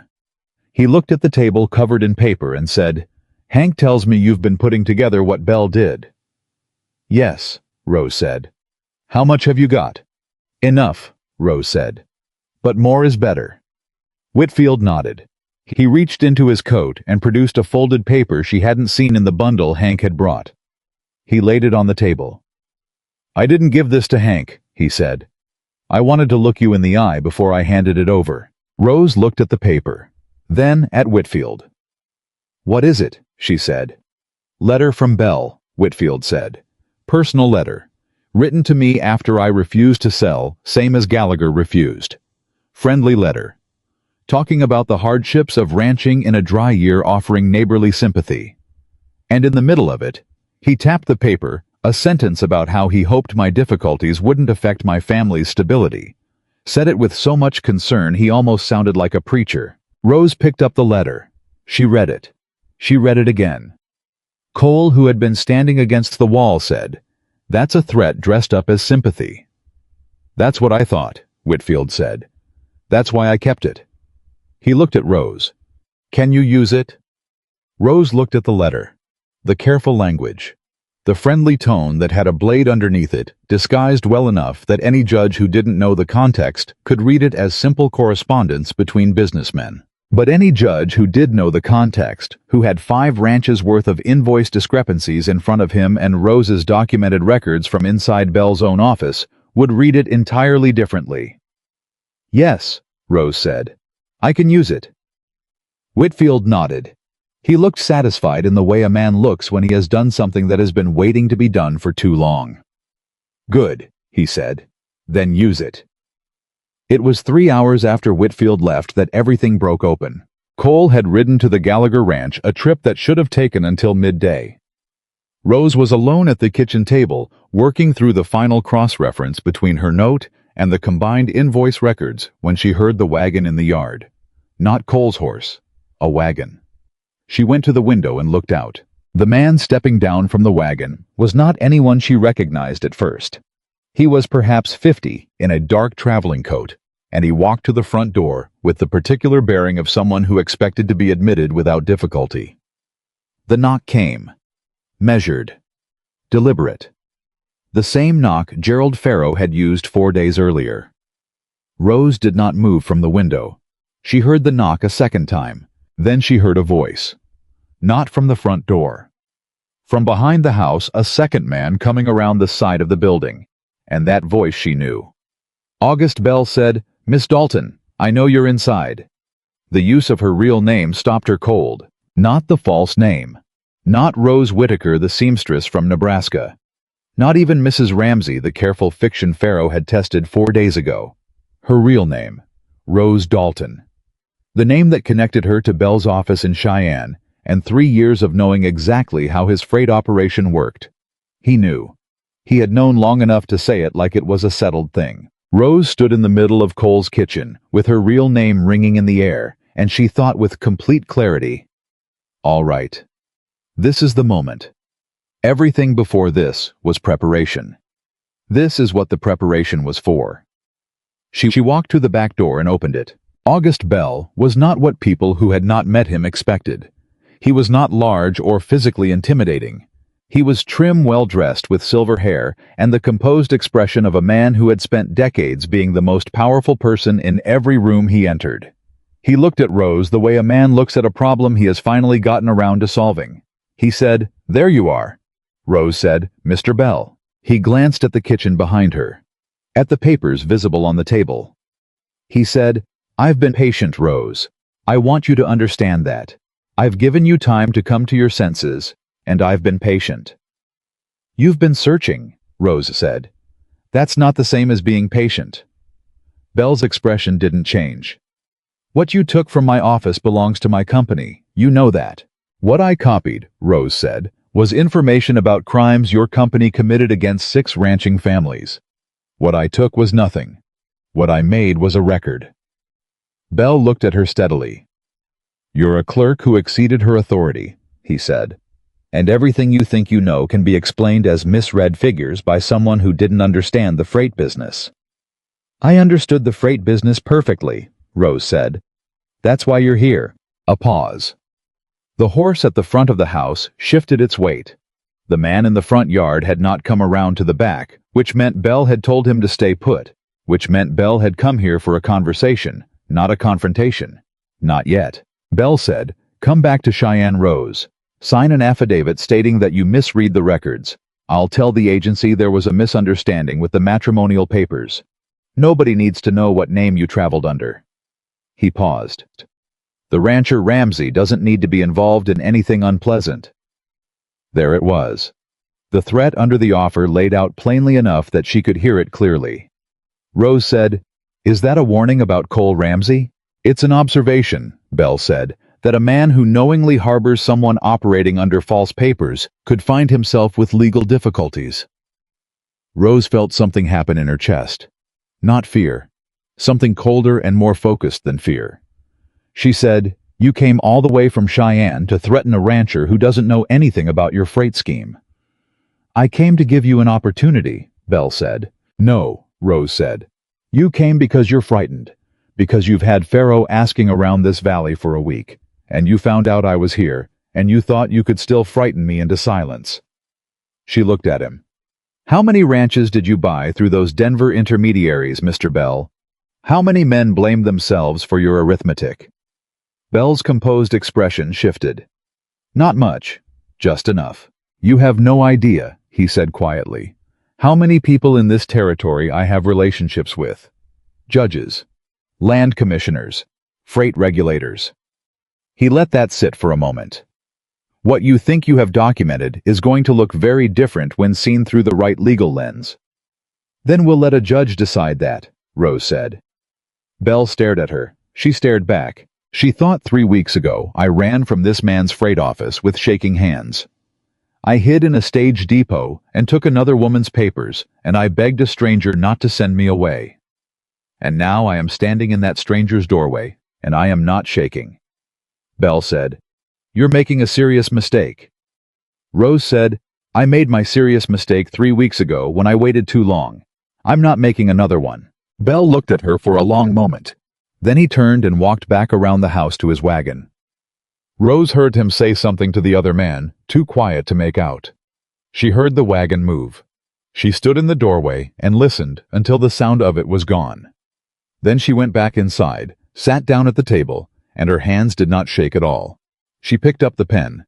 She had just added the last cross-reference between Whitfield's invoices and her note when she heard Cole's horse in the yard. She heard him come in through the back, heard him stop when he saw her face. He said, "What happened?" She told him, all of it. Belle's arrival, the use of her real name, the offer, and the threat underneath it, the mention of Cole himself as leverage. Cole listened without moving from the doorway. His expression went through the same complicated calculation she had seen before, and settled in the same place, controlled, determined, already working. When she finished, he said, "He came here himself." "Yes?" "Not Farrow, not Trent. August Bell came to this ranch personally." "Yes." Cole said, "That means he's running out of easier options." Rose said, "Or it means he's escalating." "Both," Cole said. He came the rest of the way into the kitchen. He looked at the table. "Are you all right?" Rose looked at him. The question landed differently than she expected. Not because it was surprising. Cole was not a man who ignored the human dimension of things she had learned that, but because of the specific quality of the asking. Not "Are you frightened?" Not "Was it as bad as you thought?" "Are you all right?" Present tense. Right now. In this moment. She said yes. Cole looked at her for another moment, making sure the yes was accurate, and apparently decided it was. He pulled out a chair and sat down. "He mentioned me," Cole said. It was not a question. He said a man who knowingly harbors someone under false papers could have legal difficulties. Cole said, "He can try." He can try," Cole said again, same tone, same flatness. "The man has been stealing from my ranch for 4 years. He can stand up in front of every judge in Wyoming territory and talk about legal difficulties, and I will sit there and let him." Rose said, "You weren't supposed to be part of this." Cole looked at her with an expression that was impossible to fully categorize. Not affectionate exactly, not the warm look of a man discovering feelings for a woman, but something closer to the look of someone who has decided something quietly and completely, and doesn't need the decision acknowledged. He said, "I was part of this the moment you stepped off that stage." The kitchen held that between them for a moment. Then Cole said, "The Gallagher invoices. Did you finish the cross-reference?" "Almost," Rose said. "Then finish it," he said. "Because we're not waiting anymore." Rose said, "What do you mean?" "I mean, Bell coming here tells me that sitting on this evidence is not the same as protecting it," Cole said. "He knows where you are. He knows what you have. Sitting here lets him control the timing." He looked at her steadily. "We need to go to the county judge first, before Bell does." Rose said, "We don't have everything yet." "We have enough," Cole said. 5 families documented, your records from inside Bell's operation, Whitfield's letter. The pattern is clear." He leaned forward. "What we don't have yet is time. And Bell just told us that by showing up at this door." Rose looked at the table. She looked at everything she had assembled in the past 10 days, carefully, methodically, with Cole's steady presence alongside her, and Hank Ellison's support, and Ernest Whitfield's tears, and the names of men who had blamed themselves for someone else's crime. She said, "If we go to the judge and Bell gets ahead of us." "Then we go today," Cole said. "Not tomorrow. Today." Rose looked at him. Cole said, "Can you be ready in 2 hours?" Something settled in Rose's chest. Not peace exactly, not confidence. Something harder and cleaner than both. She said, "I've been ready for 3 weeks." Cole stood up. "Then let's go." But before either of them moved, the front door opened. Not knocked. Opened. Cole was on his feet instantly. Rose pushed back from the table. Martha Ellison walked in with a basket over her arm and the expression of a woman who had been waiting for permission to do something useful and had decided she had been patient long enough. She looked at Rose. She looked at Cole. She looked at the papers on the table. She set down her basket. "Hank told me what's happening," she said. "Last night. All of it." She looked at Rose without apology for having arrived uninvited. "I was at the stage depot when you came in. I saw the way you stepped off that coach. I've been running a boarding house since before you were born, and I can tell the difference between a nervous bride and a woman who is running." She paused. "I didn't say anything because it wasn't my business yet." Rose said, "And now?" Martha said, Now, August Bell's man was at my boarding house yesterday evening, asking whether I knew anything about a woman living out at Ramsey Ranch. He described you very specifically. She set her jaw. I told him I had never seen the woman he described and couldn't help him. Rose stared at her. Martha said, I also remembered something. 3 years ago, a family called Emmons stayed at my boarding house on their way out of the valley. Lost their ranch. The husband. Daniel Emmons left a box of papers with me for safekeeping while they sorted out their move. He was going to come back for them. She paused. He never did. The box is still in my back storeroom. Cole said, They're freight invoices. I have no idea what's in it, Martha said. I just know Daniel Emmons was a careful man who kept every document he ever signed. And if what Hank told me last night is true, those documents might matter. Rose looked at Martha Ellison. This woman who had run a boarding house for 20 years and read people at the door and said nothing. When a frightened woman arrived on the stage and said nothing for 10 more days, and then walked into Cole Ramsey's kitchen with a basket on her arm and a box of someone else's papers waiting in her storeroom, and felt something she hadn't expected to feel in the middle of all of this. Gratitude. Plain, overwhelming, uncomplicated gratitude. She said, Mrs. Ellison, can we get that box today? Martha said, That's why I came. Cole looked at Rose. Rose looked at Cole. She thought 5 families is enough. 6 is better. 7 is a pattern that even a judge with relationships won't be able to look past. She said 2 hours. Cole said 2 hours. Martha sat down at the table and began unpacking the basket food because she was a practical woman, and practical women understand that important work goes better when the people doing it have eaten. And Rose turned back to the papers, and Cole went to saddle the horses. And outside in the yard, the Wyoming wind moved through the afternoon like it had somewhere to be. The case they were building was almost complete, and somewhere between Laramie Ridge and Cheyenne. August Bell was in a wagon thinking he had frightened a clerk back into silence. He had miscalculated. And prove it. The box from Martha Ellison's storeroom was exactly what Daniel Emmons had left it, sealed with twine, labeled in a careful hand, and completely untouched for 3 years. Martha had carried it to the wagon herself, set it between Rose and Cole on the seat, like it was something fragile, and then stood in the road and watched them leave with the expression of a woman who had waited a long time to do something useful and was satisfied she had finally done it. Rose opened the box before they reached the edge of town. Cole kept his eyes on the road. He heard her go quiet in the specific way she went quiet when numbers were telling her something, that particular silence that was not empty but completely full, and he waited. After 4 minutes she said, Daniel Emmons ordered winter grain 4 times in 18 months. Cole said, That's too many times for a ranch that size. How was reordering because he wasn't getting what he paid for? Rose said. He thought his storage was failing. He thought his cattle were sick. He spent money he didn't have on a veterinarian. She turned a page. The vet bills are in here too. He documented everything. Her voice was controlled, but the edge underneath it was not. He spent 6 months trying to fix a problem that wasn't his to fix. Cole said, and then he sold and moved on, and blamed himself for it for the rest of his life probably, Rose said. They drove in silence for a moment. Cole said, How does it match your note? Invoice number 1203A, Rose said. October of 85, it's here. She turned another page. And 1204C, November. Same month, second shipment, same shortfall. She looked up. Cole, Daniel Emmons is the 6th family on my list. This completes it. Cole looked at her. She looked back at him.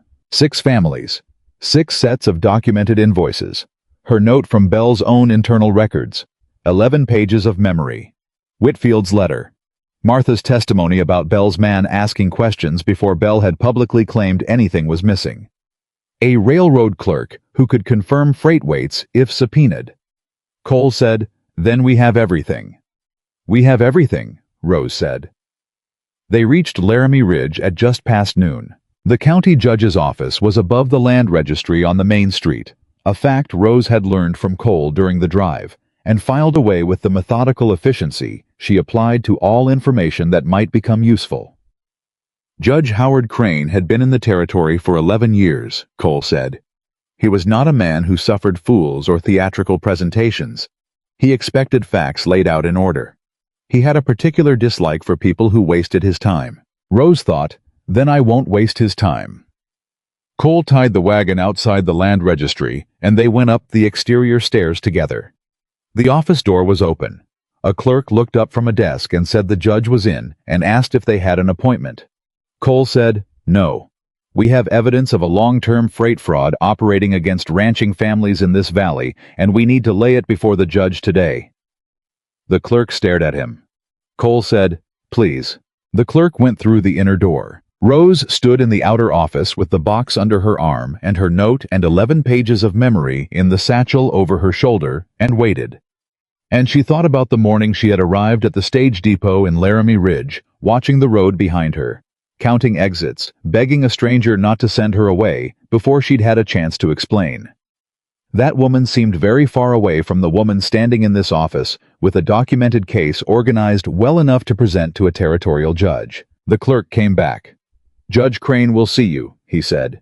Judge Howard Crane was 62, lean with reading glasses pushed up on his forehead, and the permanent slight squint of a man who spent his days examining documents for the things they were trying not to say. He looked at when they entered, acknowledged him with the brief nod of a man who recognized a neighbor, and then looked at Rose with the careful assessment of someone deciding how much of his afternoon this was going to require. Cole said, "Your Honor, this is..." Rose said, "My name is Rose Dalton. I was an accounts clerk at Bell Freight in Cheyenne for 3 years. I have documented evidence that August Bell has been systematically falsifying freight weights on deliveries to ranching families in this valley, deliberately shorting shipments and billing at full weight, and using the resulting financial pressure to acquire their land at below-market prices through Denver intermediaries." She set the box on the table. "I have 6 families' invoice records, my own documentation from inside Bell's operation, a letter Bell sent personally to one affected rancher. After that rancher refused to sell, and witness testimony regarding Bell's agents asking questions in this town before Bell made any public claim that anything was missing from his office." Judge Crane looked at the box. He looked at the satchel. He looked at Rose. He said, "Sit down, Miss Dalton." They sat. "Start from the beginning," he said. "Leave nothing out." So Rose started from the beginning. She was precise, methodical, and completely without embellishment. She walked Judge Crane through the cross-reconciliation process. How Bell's internal records showed one weight, his invoices to ranchers showed a higher contracted weight, and his delivery confirmations showed a third number between the two, creating a gap that absorbed into company revenue rather than going back to the clients. She showed him how the pattern appeared across 6 different families over multiple years. She showed him how the Denver land purchases mapped onto the same families in the months after their finances became critical. She showed him Whitfield's letter. Crane read it 3 times. Rose watched his face while he read, and she saw the moment when the friendly concern of Bell's language stopped looking like friendly concern to him and started looking like exactly what it was. He said, "This letter was written after Whitfield refused to sell." 6 weeks after, Rose said. "I can document the timeline." Crane set the letter down. He looked at Cole. "Your invoices, Mr. Ramsey." Cole produced them. 3 months clearly flagged. Cole was not a man of many words in any context, but sitting across from a judge with documented evidence of 4 years of fraud against his ranch, he was particularly economical. He said, "The shortfalls began as best I can determine 4 years ago. I did not notice because I had no reason to compare my contracted weights against my delivered weights. I trusted my freight contractor. I had no way of knowing his internal records showed something different from his billing." Crane looked at the invoices. He looked at Rose's note. He put them side by side on his desk and studied them with the reading glasses now pulled down to the appropriate position. The room was quiet for a long time. Then Crane said, "Miss Dalton, how did you come to be in this county?" Rose said, "I traveled under another woman's matrimonial papers." The judge looked up. Rose did not look away. "I was fleeing Bell's operation when I discovered he knew I had copied his records." At the stage depot in Cheyenne, I met a woman who had changed her mind about traveling west as a mail-order bride. She gave me her papers. I used them to reach Laramie Ridge. She paused. I lied to Mr. Ramsey about my identity. He is aware of this. The deception was mine entirely, and I take full responsibility for it. Crane looked at Cole. Cole said, "She told me the truth within 24 hours of arriving. She has been cooperative, accurate, and completely forthcoming since that conversation." Crane looked back at Rose. His expression was not warm, but it was listening, which was what mattered. "You are aware," he said, "that Bell will make your false identity the centerpiece of any defense he mounts." "Yes," Rose said. "He will argue that a woman willing to assume another person's identity is willing to fabricate evidence." "He can argue that," Rose said. "The invoices aren't fabricated. The ranch families who kept their records aren't fabricated. The railroad freight weights are a matter of public record and can be subpoenaed." She met his gaze. "I lied about my name. The numbers don't lie about anything." Crane was quiet. Howe was looking at her in the way she had hoped he would eventually look at her, not as a woman with a questionable history who was claiming something that should be taken on faith, but as a source of documented, verifiable information that stood independent of anything she said about herself. He said, "I'm going to need time to review all of this properly." Rose said, "How much time?" "A week, perhaps 2. Your Honor." Rose said it carefully, not urgently, because urgency in front of this man would cost her credibility, and she knew it. "August Bell came to Mr. Ramsey's ranch this morning. He used my real name. He attempted to persuade me to sign an affidavit recanting my observations of his records. He made an implicit reference to legal consequences for Mr. Ramsey if I did not cooperate." She paused. "He knows I'm here. He knows what I have. If he reaches the right people before this evidence is formally before a court, some of those people will find reasons to be unavailable as witnesses." Crane looked at her for a long moment. Then he said, "I'll review the primary documentation today. Come back tomorrow morning." Rose said, "Thank you, Your Honor." They stood. Rose collected everything except the box of Emmons invoices which Crane asked to retain. Cole shook the judge's hand. They went back down the external stairs and stood beside the wagon in the afternoon air. Cole said, "That went better than I expected." Rose said, "He's going to look for the weakest point in what I gave him." "What's the weakest point?" "Me," Rose said. "My credibility, my false identity. The fact that I'm the only person who worked inside Bell's office and can speak to the internal records." Cole said, "Then we make sure you're not the only one standing up." Rose looked at him. Cole said, "Whitfield said he would testify. Hank can testify to what he observed in the valley independently of anything you told him. Tom McKay can speak to what his father's records show without any reference to you at all." He looked at her steadily. "You don't have to carry this alone." Rose said, "I know that." She said it, and she meant it, and it felt different than the last time she had known something like it, because the last time she had known it was before Bell's office, before Cheyenne, before 3 years of being careful enough that she was the only person who saw what she saw, which meant she was also the only person who would pay the price for seeing it. Cole said, "Come on, we'll go to Hank." They found Hank Ellison at the boarding house, which was where he spent most afternoons when he wasn't working his own land. Martha was already there, had apparently arrived home ahead of them, and told Hank everything, and Hank was sitting at the kitchen table with the expression of a man who had been waiting for someone to come through the door with news. Cole said, "Crane is reviewing the evidence today." Hank said, "Good." Cole said, "He'll call witnesses. Are you willing to testify?" "I was willing before you walked in," Hank said. He looked at Rose. "How are you holding up?" Rose said, "I'm fine." Martha from the other side of the kitchen said, "She's not fine. She's running on nerve and coffee, and she hasn't slept properly in 2 weeks.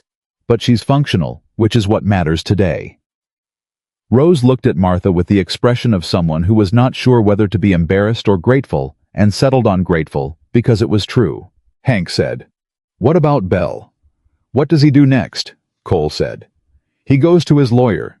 He puts together a counter-narrative. He argues that Rose stole confidential business documents and used a false identity to flee prosecution, and he tries to make the judge's first impression of her the dishonest one." Hank said. Can he do that fast? He can do it by tomorrow morning if he rode hard from here, Cole said. He has the money and the connections to move quickly. The room went quiet with the specific weight of a group of people understanding that the next 12 hours mattered in a way that the previous 12 days had been building toward. Martha said, "Then we don't give him 12 hours. Everyone looked at her. Martha said, "Elias Trent, Bell's man, who has been watching the ranch asking questions at my boarding house. He's still in Laramie Ridge. I saw him at the depot this afternoon when I came back from Ramsey Ranch." She looked at Cole. "He's a witness too, isn't he? He was asking about Rose before Bell made any public claim. That's evidence of prior knowledge that Bell knew what she had before he could legally claim anything was missing." Rose said, "If Trent knew what I'd copied, Bell authorized the search before filing any formal claim of theft. That means the theft claim came after the surveillance, not before." Hank said, "Which means Bell had reason to believe what she copied was dangerous to him before he had any legal basis for pursuing her." "Which means," Cole said slowly, "his claim that she stole isn't a company protecting itself. It's a man trying to silence someone who had evidence of his crimes." The room held that for a moment. Rose said, "Can we get that in front of Crane today?" Cole looked at his watch. It was past 3 in the afternoon. The judge's office would close at 5. He said, "If Martha is willing to give a written statement about when Trent was asking questions versus when Bell made any public claim." Martha said, "I can do that right now." Cole looked at Rose.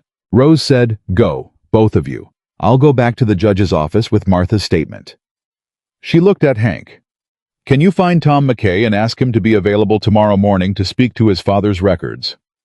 Hank was already standing. "I'll have him there." Martha was already at the writing desk in the corner of the kitchen, pen in hand, writing with the decisive clarity of a woman who had been keeping careful track of things for 20 years and was accustomed to being asked to account for them. It took her 8 minutes. Cole read the statement. He looked at Rose. She read it. She looked at Cole. It was exactly what it needed to be. The dates. The questions Trent had asked. The description of Trent's horse with the Bell freight saddlebags. The fact that Martha had not yet heard any public claim from Bell about missing documents when Trent first appeared at the boarding house, asking about a brunette woman who might have arrived on the eastern stages. Cole said, "This is good, Martha." Martha said, "Of course it is." Rose took the statement. She and Cole walked back up the main street together and climbed the external stairs to the judge's office a second time that afternoon. The clerk looked up with the expression of a man whose afternoon had turned out considerably more eventful than usual. Rose asked to give the judge one additional document relevant to the timing of Bell's claims. The clerk went through the inner door. He came back and said the judge would receive it. Rose gave Crane the statement. She stood while he read it. She watched his eyes move through the dates, stop at the relevant line, go back and read it again. He said, "Bell's man was asking questions in this town before any formal claim was filed." "Before any public statement of any kind," Rose said. "Mrs. Ellison is prepared to testify to this directly." Crane looked at the statement for another moment. Then he looked up at Rose. He said, "I'll have papers ready for Bell's appearance tomorrow morning." Rose said, "He may not come willingly." Crane said, "He won't have a choice." Rose nodded. She thanked him and went out. On the stairs, she stopped. She put her hand on the railing and stood there for a moment with her eyes closed. Not because she was overwhelmed, but because something was settling. Something that had been held in constant tension for 3 weeks was just barely beginning to release, and the physical sensation of it required a moment's acknowledgement before she could keep moving. Cole, standing one step below her, said, "All right." She opened her eyes. "Yes," she said. "Let's go home." The word home came out before she had considered using it, and she heard it the same moment Cole did, and she felt the slight awkwardness of having said a word that claimed something she had not formally claimed, and then she decided she was done performing careful distance about things that were simply true, and she walked down the stairs. Cole said nothing about the word, but he matched his pace to hers on the way back to the wagon, which he didn't always do, and she noticed. The next morning arrived with the particular quality of a day that had been prepared for and was now unavoidably present. Rose had slept 4 hours, which was more than she'd expected. Cole had been up before her coffee-made horses already attended to, and when she came downstairs, he looked at her with that direct measuring gaze and said, "Ready?" She said yes. They drove into town with Whitfield's letter and Rose's full documentation in the satchel and Martha's statement already in the judge's hands. Hank met them at the bottom of the courthouse stairs with Tom McKay beside him, a young man of perhaps 25, who had his father's careful eyes and a bundle of papers under his arm, and the particular composure of someone who had decided something important and was not going to be talked out of it. Tom McKay said to Rose, "You knew what happened to my father's ranch." Rose said, "Yes." He said, "You're the one who's proving it." "We are," Rose said. "All of us." He looked at her for a moment.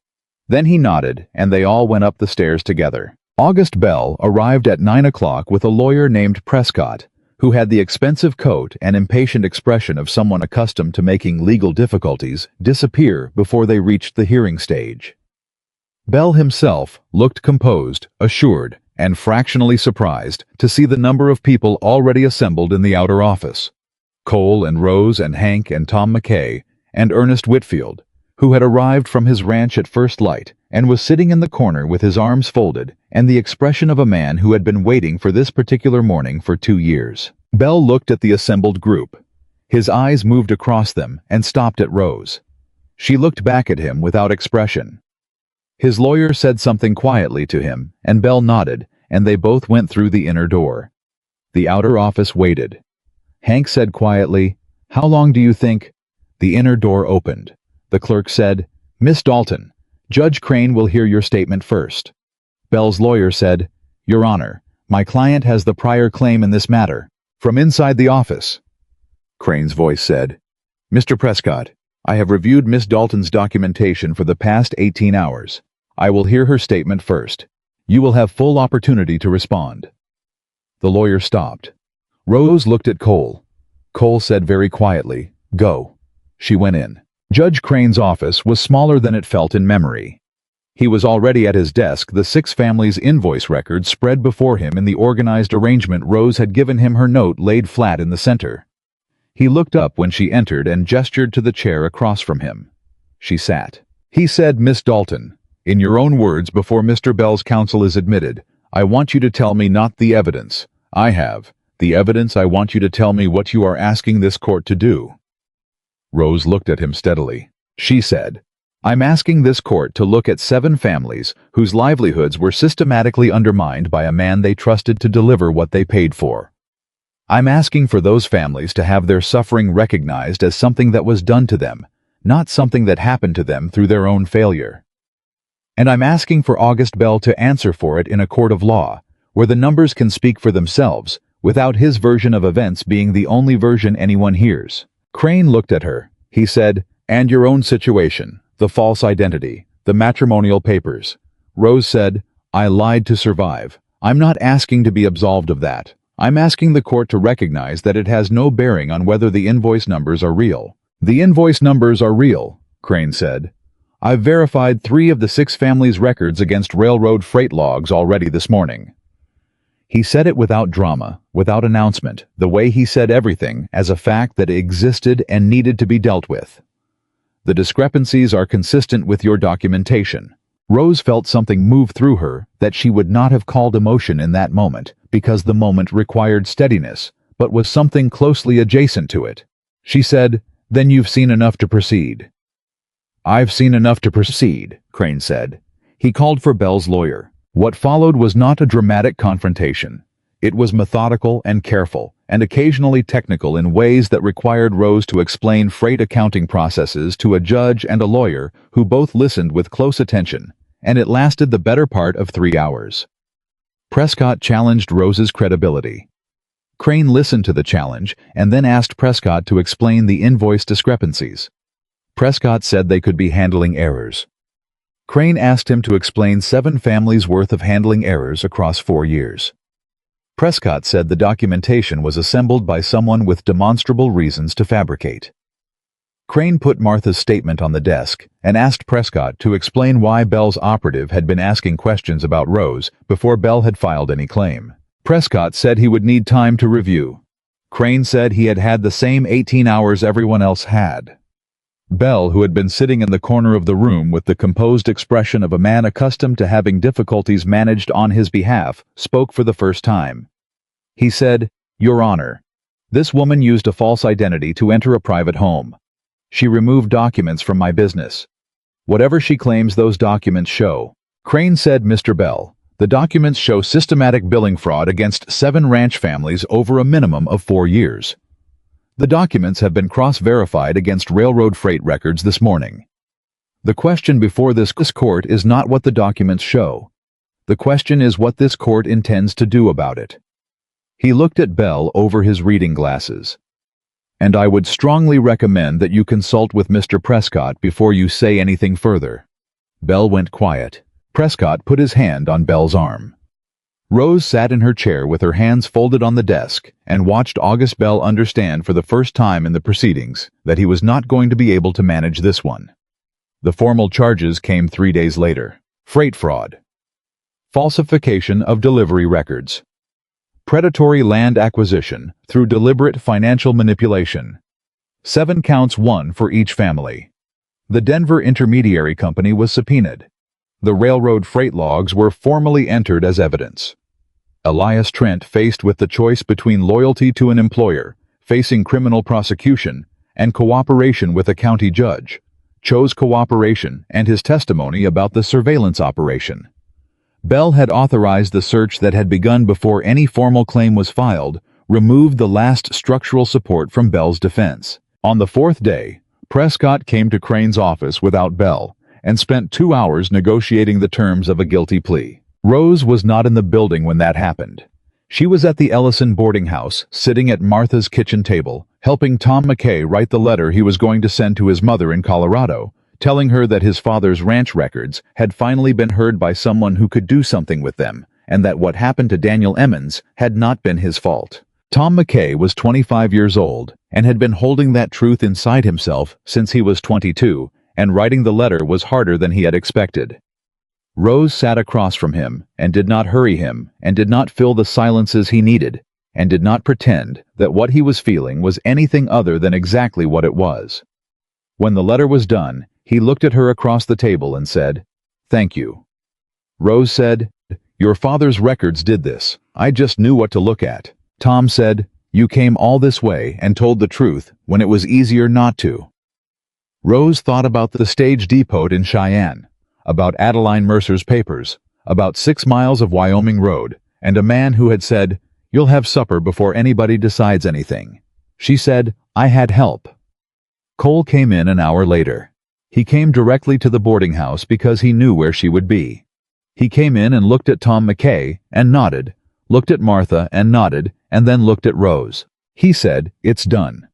Rose said, "Guilty plea. 7 counts." Prescott negotiated, but Crane wasn't in a mood to be generous. Cole sat down.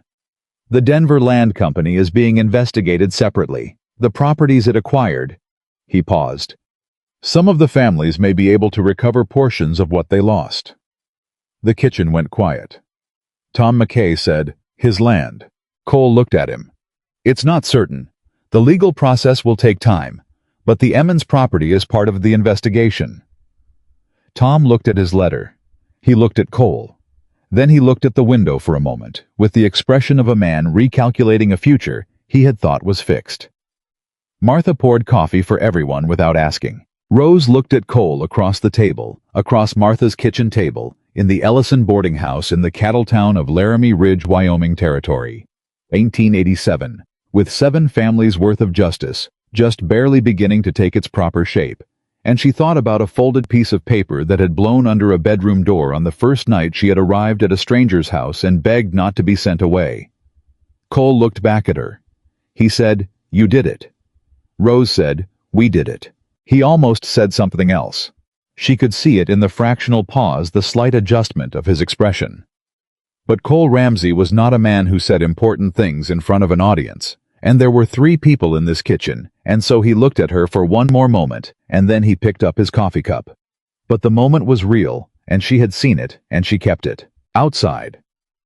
Laramie Ridge, went about the ordinary business of an afternoon, and somewhere in a judge's office, a piece of paper was being signed that had started its life as a hidden note in the false bottom of a frightened woman's trunk, and had traveled through 2 weeks of kitchen tables and ranch invoices and witness testimonies and one determined walk into a county judge's office to become something that could not be ignored or buried or frightened into silence. August Bell's name was going to appear in every county record from here to Cheyenne, and Rose Dalton's name, her real name, the name she had been born with and had hidden, and was now slowly learning to carry in public again, was going to appear right alongside it. Not as the woman who caused the trouble, as the woman who proved it. The guilty plea did not fix everything, and Rose had not expected it to. That was the first thing she had to explain to Tom McKay when he came back to the boarding house 2 days after Prescott signed the papers, expecting to feel different, and finding that he did not feel different yet, that justice arriving on paper did not immediately rearrange the 3 years of believing his father had simply failed. Rose sat across from him and said, "The grief doesn't go away because the cause of it has been named. It just stops being invisible." And Tom McKay had looked at her with the expression of someone who needed exactly that particular piece of truth and had not known how to ask for it. She understood it because she was living it herself. The formal proceedings moved the way. Formal proceedings in territorial courts always moved in fits and starts with delays and subpoenas, and the particular bureaucratic friction of a system that was thorough precisely because it was slow. The Denver Land Company sent a lawyer from Colorado who spent 2 days arguing jurisdiction before Crane simply ran out of patience and ended that particular line of delay. The railroad freight logs required a special clerk to translate into language the court could formally enter as evidence. Elias Trent's cooperation agreement had to be written, reviewed, and signed in triplicate. Rose appeared at the courthouse 4 more times in the 3 weeks following Bell's guilty plea. Each time Cole drove her in. Each time he waited in the outer office, or on the stairs, or in the wagon outside, depending on how long the session was expected to run. And each time she came out, he was exactly where she had left him, without complaint, without impatience, doing whatever quiet task was available to a man waiting, mending a piece of harness, reviewing his own accounts, talking with Hank when Hank came along, which was often. The town's opinion of Rose shifted the way. Town opinion always shifts slowly, incompletely, and with a residue of the previous position that never fully washed clean. Some people in Laramie Ridge had decided she was a fraud when Bell's lawyer first announced her false identity in the 3rd session. Those people did not entirely change their minds when the verdict came down. They redistributed their suspicion, rather than abandoning it, moving from, "she is dishonest" to, "she may have told the truth this time, but who knows what else." Rose had expected this. She did not spend energy on it. She spent her energy on the work in front of her. But there were others. Clara Gallagher came to the ranch on a Tuesday afternoon, 3 weeks after the plea. She arrived unannounced, tied her horse at the gate, walked up to the front door, and knocked, and when Rose opened it said, "I want to know what Bell did to my husband's ranch. Jim told me some of it, but Jim doesn't understand the numbers the way I need to understand them." Rose let her in. She spent 2 hours at the kitchen table, showing Clara Gallagher exactly how the freight fraud had worked, walking her through every invoice in her husband's bundle, showing her the gap between contracted weight and delivered weight, and explaining what that gap had cost the Gallagher family over 4 years. Clara Gallagher was 61 years old and had grown up on frontier land, and was not a woman who showed emotion easily, and she sat across from Rose and went through the numbers with a steady working attention, and at the end, she sat back and said, "Jim thought he was losing his mind. He kept adjusting the feed schedule, and the cattle kept coming up short, and he thought he was losing his ability to manage his own ranch." Rose said, "He wasn't." Clara said, "I know that now." She looked at the invoices. "I knew it wasn't him. I didn't have proof. I just knew." She looked at Rose. "How did you know what to look for?" Rose said, "I'd been looking at his records from the other side for 3 years. When you've seen the fraud from inside, you know exactly where to look from outside." Clara nodded. She stood up. She looked at Rose with the particular directness of a woman who had survived 30 years of frontier life by being clear about what she meant. She said, "You did right." Rose said, "I did what I could." Clara said, "Same thing sometimes." She picked up her hat and went out. Rose stood in the kitchen doorway and watched her right away and thought, yes. Sometimes it is. The financial reckoning from Bell's prosecution took months to fully materialize, but its shape became clear within the first few weeks. The Denver Intermediary Company had purchased 4 properties. The Emmons land, 2 properties from families. Rose had not been able to document, but who came forward once the pattern became public, and a 3rd parcel that had originally belonged to the McKay family's neighbor. The legal process of unwinding those purchases was long and imperfect, and not every family recovered everything. But Tom McKay's mother received a letter from a territorial court clerk in October, telling her that the land her husband had sold under financial duress was subject to a recovery proceeding, and that she might wish to consult a lawyer about her options. Tom rode out to Ramsey Ranch to tell Rose personally. He stood in the yard with his hat in his hand and said, "My mother is coming back from Colorado." Rose said, "I'm glad." Tom said, "She wants to meet you." Rose said, "I'd like that." He nodded. He looked at the hat in his hands for a moment. He said, "She told me on the telegraph that she spent 3 years being ashamed, thinking people knew they'd failed, thinking every person in this valley was looking at her and seeing a woman whose husband couldn't hold his land." He stopped. Then, "She said if you hadn't done what you did, she would have died believing that." Rose stood in the yard with Wyoming wind moving through it, and she thought about 3 weeks of copying numbers in a freight office in Cheyenne, and 3 more weeks of fear, and 1 morning of standing in a doorway, refusing to run. She said, "Tell her I'm looking forward to shaking her hand." Tom McKay put his hat back on, nodded once, and rode home. Cole had been out at the south pasture when Tom arrived and came in an hour later to find Rose at the kitchen table not working, which was unusual enough that he stopped in the doorway and looked at her. She said, "Tom's mother is coming back." Cole came in, hung up his hat, poured 2 cups of coffee without being asked, and sat down across from her. Rose said, "How many of these families do you think are going to actually recover what they lost?" Cole said, "Some of them. Not all. That's not enough." "No," Cole said. "It's not." He looked at her. "It's more than they had 3 weeks ago." Rose said, "I keep thinking about the families I couldn't document. The ones who sold before I started working in Bell's office. The ones whose records are gone." Cole said, "You can't help those families." "I know. You helped 7. I know that too." Cole looked at her in the particular way he had developed for looking at her when she was working through something that needed to be worked through, rather than resolved by someone else's reassurance. He did not offer reassurance. He let her sit with it. After a moment she said, "It's strange. I spent 3 weeks being terrified of what would happen when the truth came out. And now the truth is out and I feel—" She stopped. Cole said, "What?" Rose said, "Unfinished." Cole was quiet. Rose said, "I told you my name was Rose Whitaker for 24 hours. I used another woman's papers to get to this county. I walked into your house under false pretenses. The judge recognized a distinction between survival and criminal intent, and I am grateful for that distinction. But I still did it, and I'm not sure what to do with that part." Cole set down the coffee cup. He said, "You do what you're doing right now." Rose looked at him. "You sit with it," Cole said. "You don't pretend it was nothing. You don't perform guilt about it for other people's comfort. You just carry it honestly." He looked at her across the table. "That's all anybody can do with the parts of themselves that don't resolve cleanly." Rose said, "When did you become a philosopher?" Cole said, "I have long winters." She almost laughed.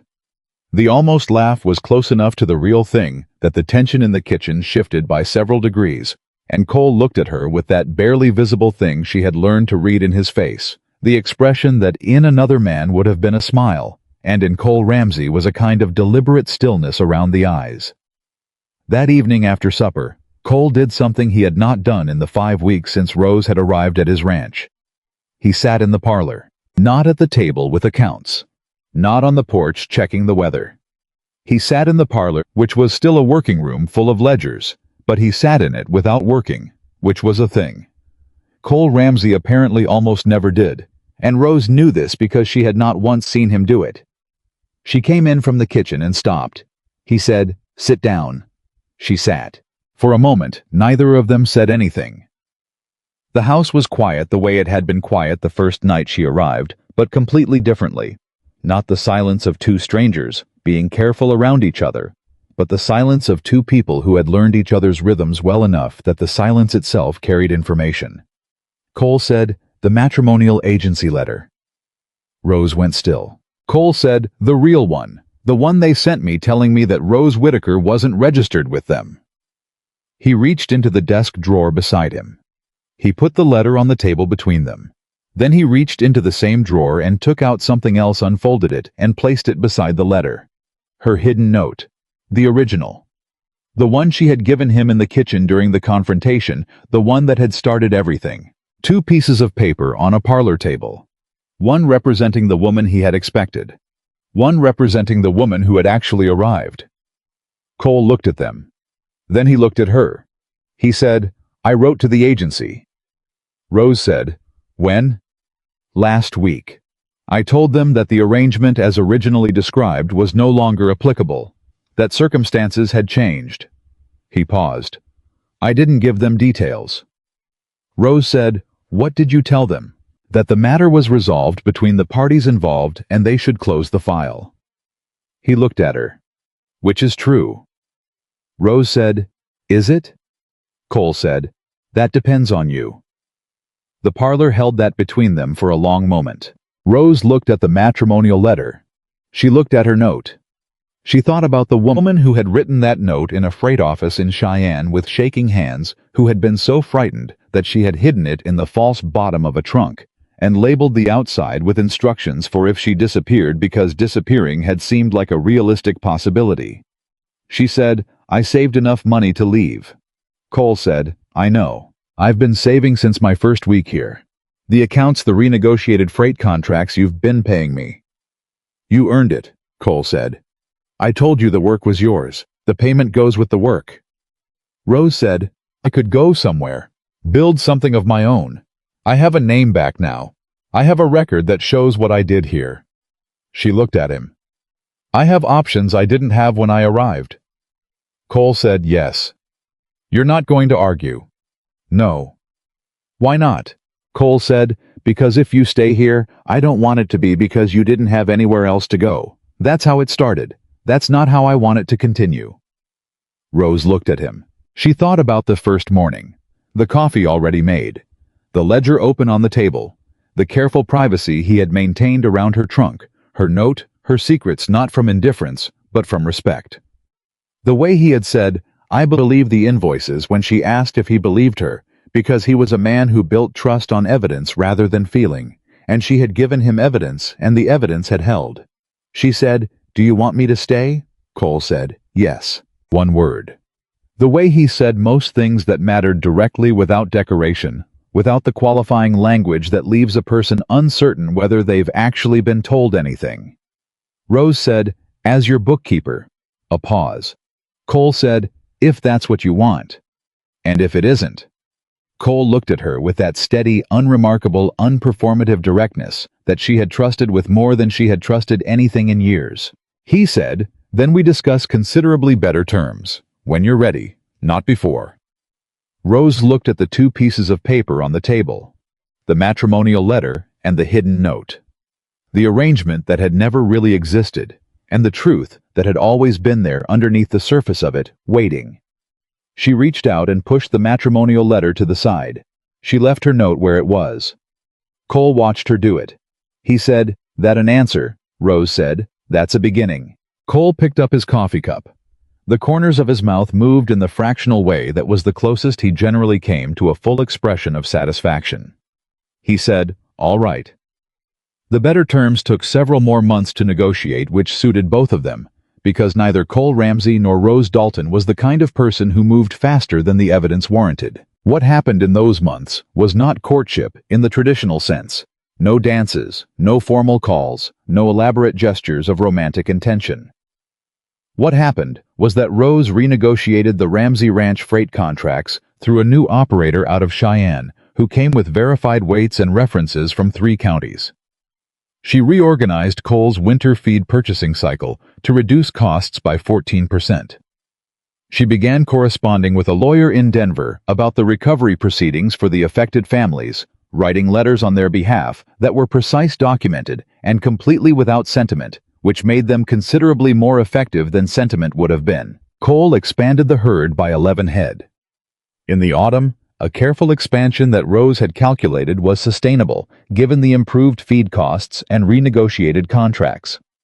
He repaired the roof over the kitchen before the first snow, which he had been meaning to do for 2 years.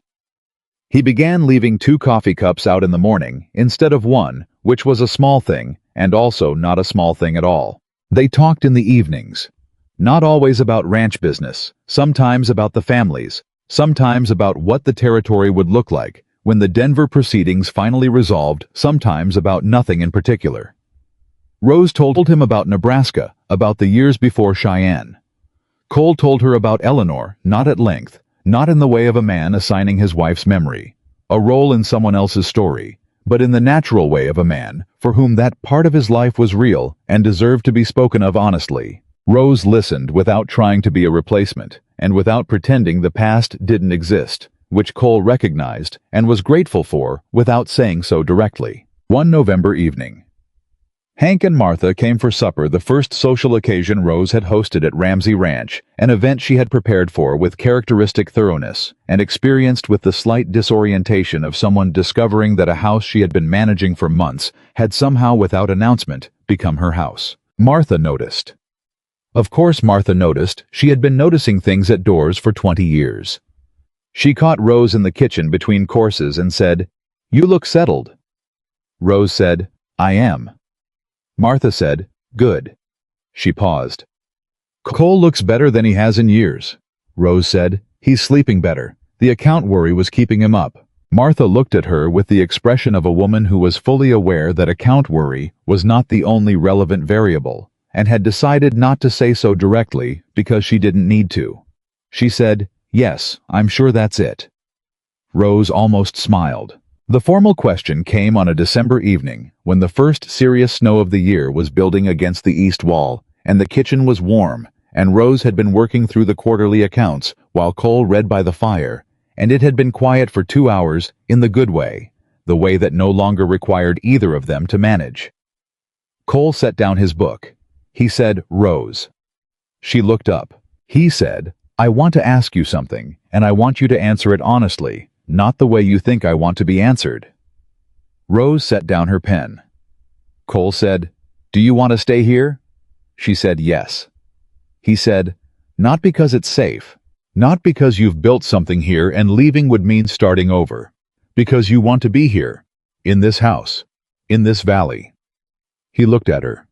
"With me." Rose looked at this man who had driven a 6-mile wagon ride in silence and made supper without ceremony and slid her hidden note back under her door without reading it and said, "You'll have supper before anybody decides anything," and meant every word of every practical, undecorated, completely honest thing he had said to her in 5 months. She said, "Yes, Cole, because I want to be here, with you." He nodded. He looked at his hands for a moment. Then he said, "Then I'd like to make it formal if you're willing. Not the agency arrangement, not the papers you came with, your name, your choice. A proper marriage under Rose Dalton." Rose said, "Are you asking me?" Cole looked at her. He said, "I'm asking you." Rose looked back at him across the kitchen that had been his and had slowly become theirs. She said, "Yes." Cole nodded once. He picked up his book. Then he put it down again and said, "Good," with the specific weight of a man for whom that single word contained considerably more than its single syllable suggested, and Rose understood every bit of it. They married in March, when the ground was beginning to soften, and the valley was starting its slow return toward green. The ceremony was at the Laramie Ridge Church, small, practical, attended by Hank and Martha, and Ernest Whitfield, and Tom McKay, and Jim and Clara Gallagher, and a handful of other valley families who had reasons of their own for being there. Rose wore a dress she had made herself, which was considerably better constructed than the shirt sleeve she had once shortened by accident, a fact that Cole acknowledged with a single look when she came out of the boarding house, and that she received with the particular warmth of a woman who understood exactly what was being communicated. She signed the register as Rose Dalton Ramsey. Her own name first and last, with his added to it by her own choosing. The framed note appeared on the parlor wall 3 weeks after the wedding. Cole had done it without telling her, taken the original hidden note from the dresser where she had left it, had it properly mounted, hung it on the wall between the window and the bookshelf where it caught the morning light. Rose walked into the parlor one morning and stopped. She looked at it for a long time. Cole came in behind her and stood beside her and looked at it too. Rose said, "You framed it." Cole said, "Seemed right." She said, "Why?" Cole said, "Because it's the moment everything started. And because you shouldn't keep it in a trunk anymore." Rose looked at the 4 words on the outside of the folded note, visible through the glass. "If I disappear, open this." The handwriting she had put down in a freight office in Cheyenne, with 3 weeks of fear behind her and no certain future in front of her. She said, "I almost didn't take it with me when I ran. I thought if I had it on me and they found me, it would only make things worse." Cole said, "But you took it." "I took it," Rose said, "because I thought if I don't make it, at least the numbers survive." Cole looked at the note for a moment, then at her. He said, "You both made it." Rose stood in the parlor of Ramsey Ranch on a morning in April, with the Wyoming sun coming through the window and her name on a marriage register, and 7 families whose suffering had finally been given its proper name.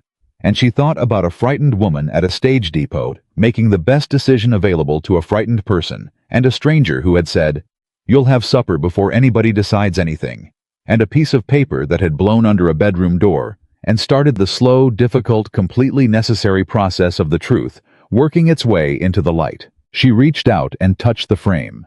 Then she turned around and went back to the kitchen where the coffee was ready, and the accounts were waiting, and the freight contracts for the spring season needed reviewing, and Cole came in behind her and sat down across from her, and they went to work. A year after the wedding, a young woman appeared at the gate of Ramsey Ranch on a Thursday afternoon. She was perhaps 22, traveling alone with a small bag, and the particular quality of alertness that Rose recognized immediately, the way a person holds themselves when they are watching every road and counting every exit. Rose was in the yard when she arrived. She saw the young woman hesitate at the gate, and she walked down to meet her. The woman said, "I heard someone in town said that Mrs. Ramsey helps women with contracts and letters and—" She stopped, "with understanding what they're signing before they sign it." Rose looked at her. She looked at the small bag. She looked at the eyes that were watching the road back toward town. She said, "Come inside." The young woman followed her up the path. At the door she stopped and said, "I don't have much to offer." Rose said, "You don't need to offer anything. Come in." They went into the kitchen. Rose poured 2 cups of coffee. She set one in front of the young woman and kept the other. She sat down across from her and said, "Tell me what you need." The young woman told her. Cole came in an hour later, looked at the young woman at his kitchen table with the stack of papers Rose had been helping her review spread between them, looked at Rose, looked back at the young woman, and set his hat on the hook by the door. He poured himself a 3rd cup of coffee. He sat down at the end of the table and picked up the nearest document. He read it in silence for a moment. Then he said to the young woman, "This clause here, line 14, do you know what it means?" The young woman shook her head. Cole said, "It means you're signing away your right to dispute the terms after 30 days. It's designed to look like standard language. It's not." He turned the paper around and pointed. "Before you sign anything, you read every word of every line, especially the ones that look ordinary." The young woman looked at him, then at Rose. Rose said, "He's right. Read every word." The young woman looked down at the paper. She read, "Outside, the Wyoming wind moved through the yard the way it always had, without announcement, without ceremony, indifferent to the particular business of the people inside." But inside the kitchen of Ramsey Ranch, a woman who had once hidden her name in the false bottom of a trunk sat across from a stranger who needed exactly the kind of help she knew how to give. And beside her, the man who had once said, "You'll have supper before anybody decides anything," was making sure no one else got to decide anything for a woman who hadn't been given the chance to understand what she was choosing. Rose Dalton had arrived in Laramie Ridge with someone else's name, and a secret she believed would make any decent man send her away. She had stayed as herself, and that every hard, honest, undecorated piece of it was exactly enough.